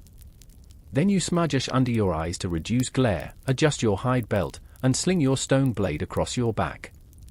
As you rise, something passes your mind, not a thought, exactly, but a recognition. You feel whole. Not just fed. Not just rested. But aligned. Like every system inside you agrees, this is what you're built for. You have no idea what sleep debt is. No knowledge of sleep clinics, no anxiety about waking up on time. Your entire world supports sleep, not interrupts it. And when the sun rises fully and the day begins for real, you're already 10 steps ahead. Because your body was built by 1,000 generations of survival, and rest was always part of the deal. Your footsteps make barely a whisper as you trek across the brush. The sun rises behind you, not rushed, not roaring, just steady and golden, stretching your shadow out like a ribbon over the grass. And as the air warms and birdsong layers above the rustle of footfall, you feel it, your internal clock striking perfect sync with the world around you. You've been awake for maybe an hour, but you're already fully alert. No grogginess. No need for coffee or cold showers or panicked commutes. You slept deeply, woke naturally, and started the day at full strength. Why? Because your sleep cycle was earned, and your biology is grateful. As you move with your small scouting party, your muscles engage in a rhythm that feels ancient, inevitable. You duck under branches, step over roots, pause now and then to study the ground for spoor. It's not stressful, it's precise. Like a choreographed dance between instinct and terrain. And as strange as it may sound, part of your brain is still dreaming. That's not poetic fluff. Studies show that residual dream content can linger for hours after waking, especially in environments like this, where transitions between sleep and wakefulness are smooth and undisturbed. You're in that post-sleep state where the subconscious has bled into the conscious. It's why your senses feel sharper. Why your gut decisions feel true. Why you pause at that clearing, not because you saw something, but because some internal compass said, wait. Your group fans out silently, checking the perimeter. You kneel and press a hand to the soil. Warm. Slightly compressed. Something was here not long ago. Wild pig? Maybe. Or red deer. A good sign. Someone signals with a bird call. You answer with a whistle, low, short. Then the group regathers. And you realize you didn't speak once. But you understood everything. That kind of cohesion, that telepathic ease, only comes with time, trust, and shared biological rhythms. You sleep together. Wake together. Hunt and rest and dream in the same cycles. You know when someone's tired before they say it. You sense shifts in mood or energy like animals sense a storm. Modern workplaces dream of sync like this, team-building retreats, Slack emojis, and Monday huddles. But you? You just co-sleep on mossy dirt and wake up honest. Historians still argue whether Neanderthals spoke a true language or relied on gestures and tonal vocalizations, but there's no debate about this, they were deeply attuned to each other's presence. And it shows. You break for a moment by a stream, cupping water into your mouth. It's cold and so clean it feels sharp. You close your eyes and feel the tension in your body unspool, even though you weren't aware it was there. Another ripple effect of good sleep, lower cortisol levels. Less background stress. Fewer spikes of adrenaline when it's not needed. Your days aren't wired with constant anxiety. There are dangers, yes. Predators. Injury. Hunger. But you don't carry fear like a pocket stone. You're not haunted by tomorrow. You're in today. And that's something sleep scientists talk about a lot, how poor sleep makes us bad at time. When you don't rest, minutes stretch, irritate, dissolve. The future becomes a burden. But when you sleep like you're supposed to, you stay here. Fully. You finish the trek by early afternoon. The flint outcropping is just where it was last season, richer than expected. A couple of the others start knocking out rough blades. You sit on a log, take off your fur-wrapped sandals, and feel the heat of the earth against your soles. You let yourself drift, not into sleep, exactly, but into that quiet micro-rest that your kind excels at. A state where breathing slows, eyes half close, and the mind hovers just above dream. This is part of your sleep hygiene too. Not all rest happens at night. And you don't need silence or beds or even darkness. You just need a moment and a body trained to listen. A bee lands on your hand. You don't flinch. You just watch it. Count its legs. Note the pulse of its thorax. It lingers. Then leaves. The wind brushes your shoulder like breath. Another member of the group starts humming a low tune, something passed down through 1,000 years of campfires. You hum with him. No harmony. Just frequency. And in that moment, you remember a detail from a dream last night. A detail you didn't notice before. You hum louder. It feels like nothing and everything. Fringe theorists have long proposed that Neanderthals may have used humming, droning, or chant-like sounds to help coordinate group activity and even synchronize brain states. That may sound mystical, but recent neurological research shows that rhythmic vocalizations can influence heart rate variability and brainwave coherence, especially in groups. In other words, you're syncing your consciousness through low, shared sound. No earbuds. No binaural beats. Just you and your pack, half dozing, half awake, riding that liminal current together. Later, you'll walk back. Later, you'll eat. Later, you'll sleep again. But for now, you just sit. Warm. Alive. Aligned. You don't chase rest. It's already yours. The sun dips lower as you begin the slow walk back to camp.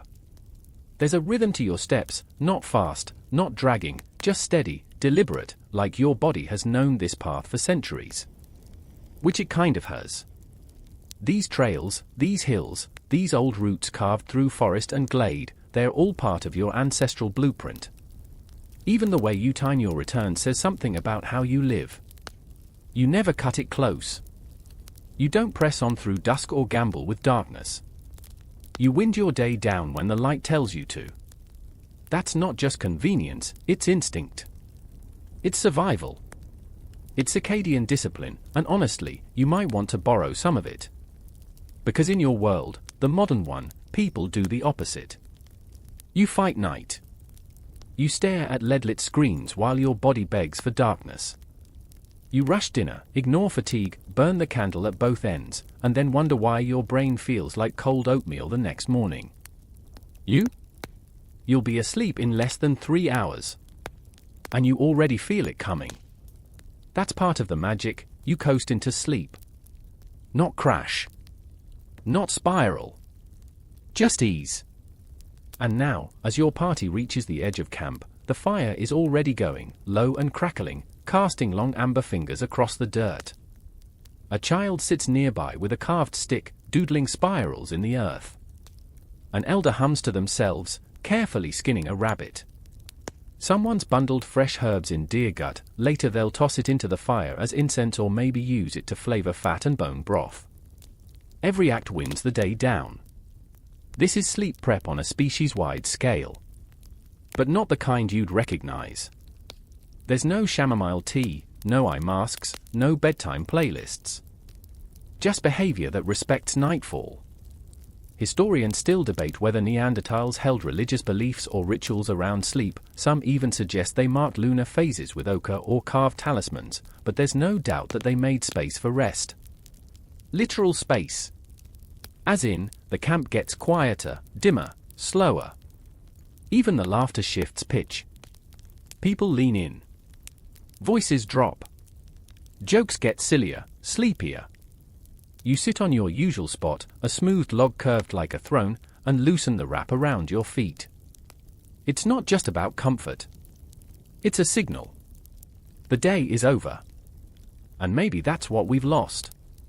We don't end our days anymore, we just blur them into nights. Time gets mushy. Work bleeds into rest. Blue light at 10:48 p.m. pretends it's still afternoon.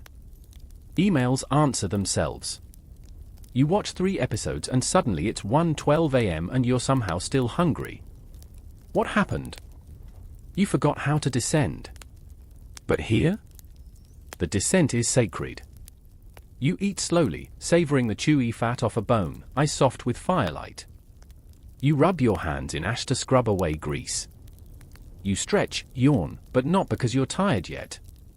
You're signaling to your body, we're almost there. And your body answers. With a soft pulse. A looseness in the joints. A fuzz around your thoughts. Nearby, a woman is humming again. This time the child joins in, barely keeping the tune. It doesn't matter. There's no audience. Just warmth, rhythm, and presence. Someone adds moss to the fire, it smells earthy and sharp. The smoke twirls upward and mixes with the dusk. You find yourself watching it too long, not because it's interesting, but because your brain wants to blur focus. Wants to drift. That's the power of real sleep hygiene. Not hygiene like hospital sheets and sterile schedules. But hygiene like ritual, rhythm, repetition. You do the same things every night, not because you have to, but because they work. Because your body recognizes them as trust signals. You're safe. You can let go. You lie down on your fur mat and adjust the grass pillow beneath your head. It's not ergonomic. It's not designed. It just fits you. Because you've shaped it with your weight 1,000 times.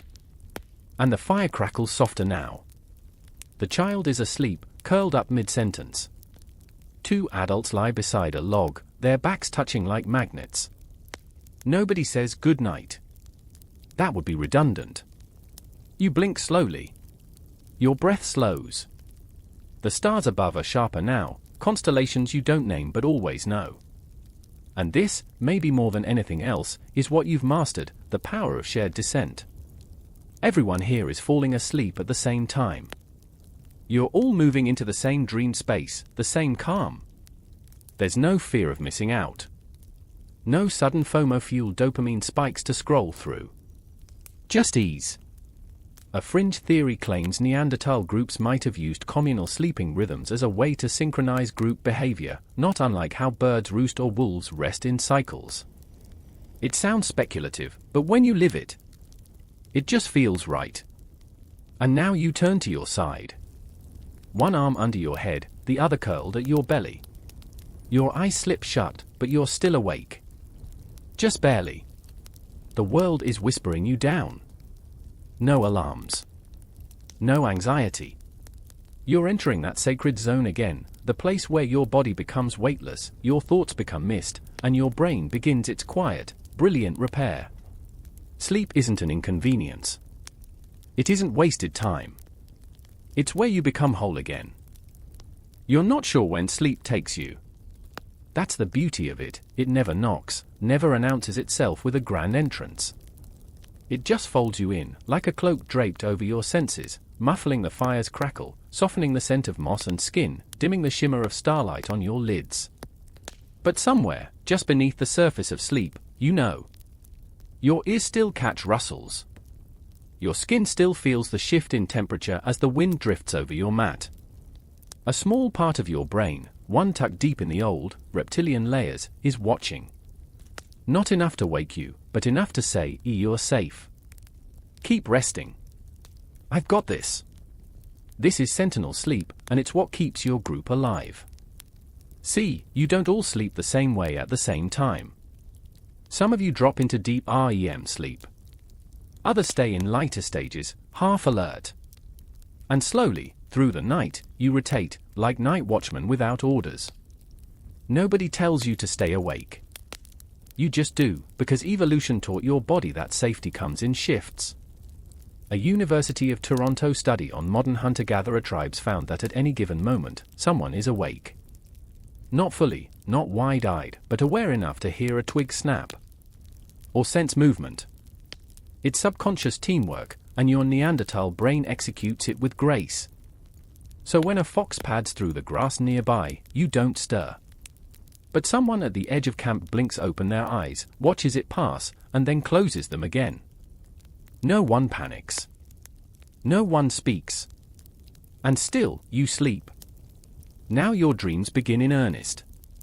Not fragmented flashes, not loops of grocery lists or forgotten texts, but whole stories. Coherent, visceral, strange, and vivid. You're not just watching them, you're in them. Running. Climbing. Speaking languages you don't know. Seeing the eyes of animals as big as trees. You don't question them. You just move through them like rivers. Dream researchers have long speculated that Neanderthal dreams may have been hyperreal, driven by full sensory immersion, heightened memory consolidation, and zero modern distractions. You, for instance, don't have commercials or TikToks lodged in your brain. You haven't doom-scrolled for 90 minutes before bed. Your last image before sleep was firelight on fur. So what fills your dreams? Everything else.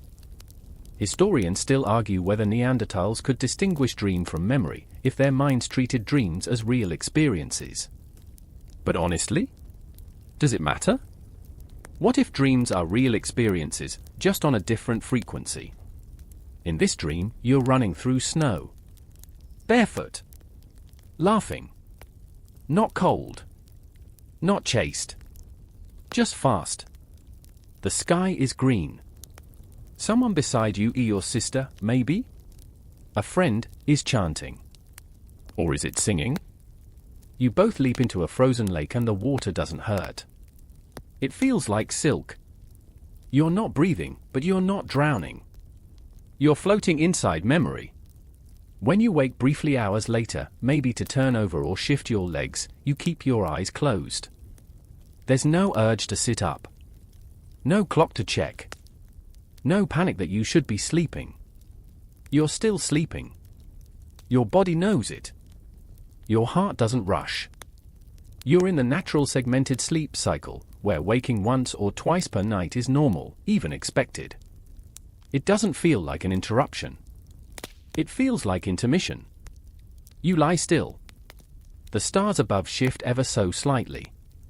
Orion's belt, if you had a name for it, tilts just enough to say, time is moving. And as you slide back into sleep, you barely notice it. That's the secret, your night is built for continuity. No harsh lighting to yank you awake. No buzzing phone. No air conditioning humming like a spaceship. Just the world, as it is, rocking you gently in and out of consciousness like a tide. You wake fully just before dawn. Not with a jolt, not to an alarm. You open your eyes because the birds begin their slow, spiraling symphony. You stretch without thinking. Fingers curl, arms lift, back arches slightly.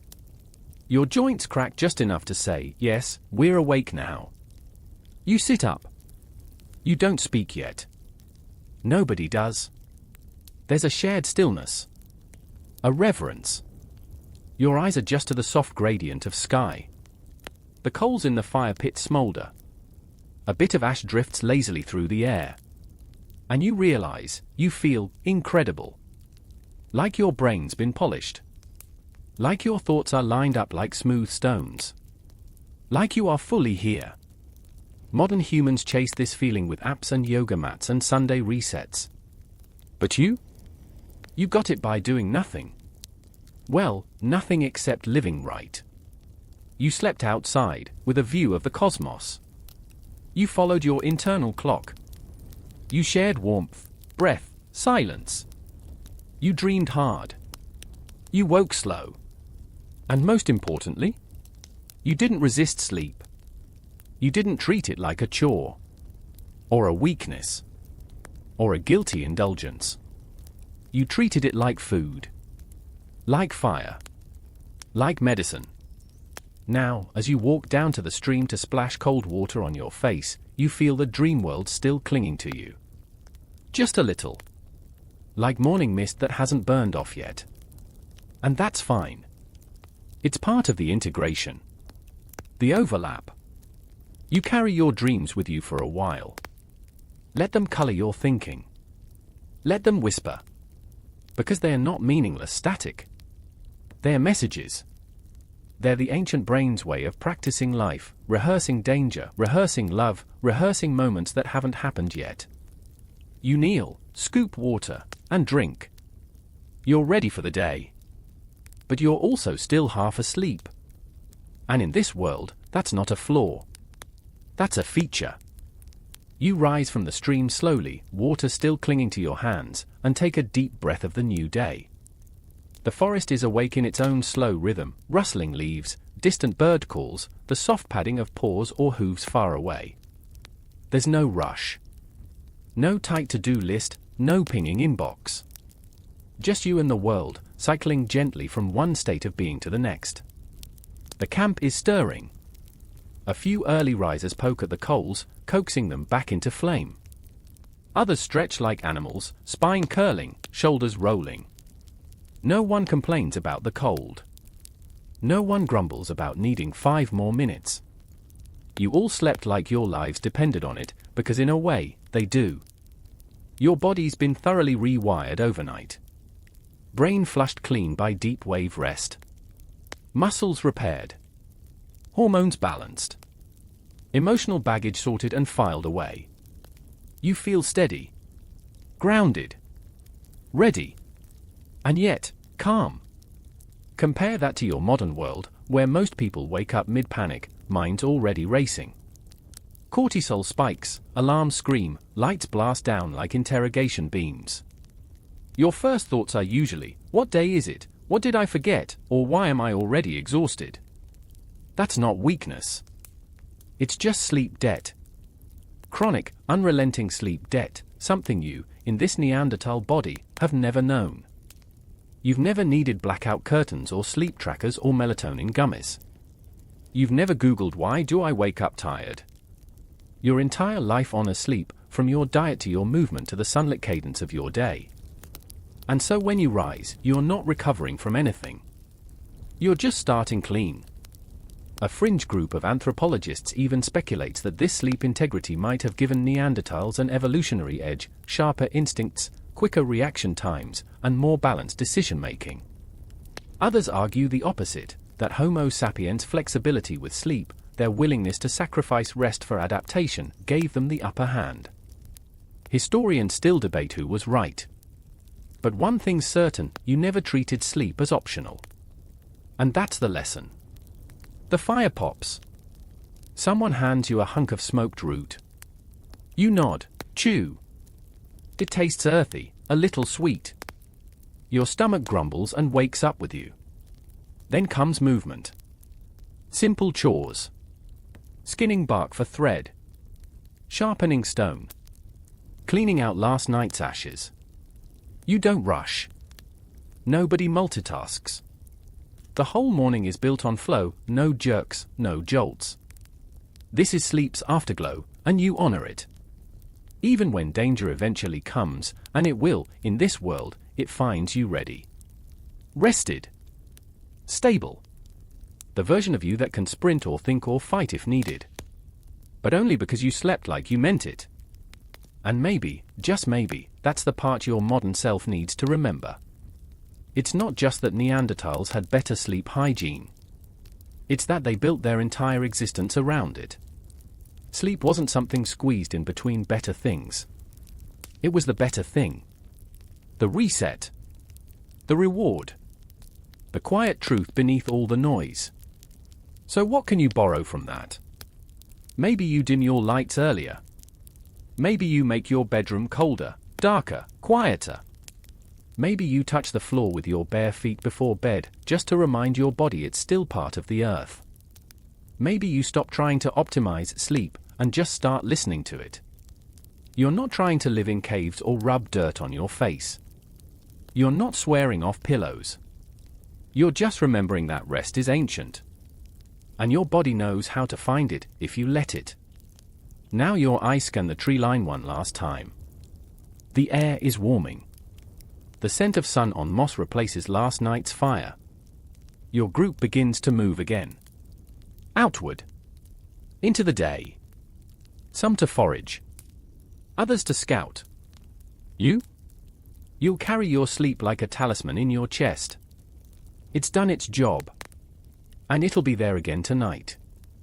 Because no matter what the day brings, no matter what you face or fix or fear, you'll return to the fire, to the firm mat, to the hush of the trees above, and you'll descend again. Without struggle. Without resistance. Just you, easing into the dark. Now, let's soften things. Let's wind this whole journey down gently. You're lying in that fur-lined hollow now, the fire just embers, the stars steady and still. Your breathing is slow, warm in your chest. Each exhale eases you closer to stillness. The weight of your limbs grows deliciously heavy, like your body's melting into the ground. All around you, the forest hushes. No sudden sounds. Just the soft rhythm of life at rest. The grass sways. The trees lean close. The earth cradles your thoughts like gentle hands. You don't need to move. You don't need to think. Your only job now is to drift. Let go of the lights. Let go of the noise. Let go of every task waiting for you tomorrow. There is nothing to solve here. Nothing to chase. Only the quiet unfolding of rest, of dreams, of the sleep you deserve. And as you sink deeper into that ancient rhythm, the one that Neanderthals trusted, the one your body still remembers, you become light. Soft. Unburdened. Sleep isn't coming. It's already here. So close your eyes. The night is holding you. You're safe. You're home.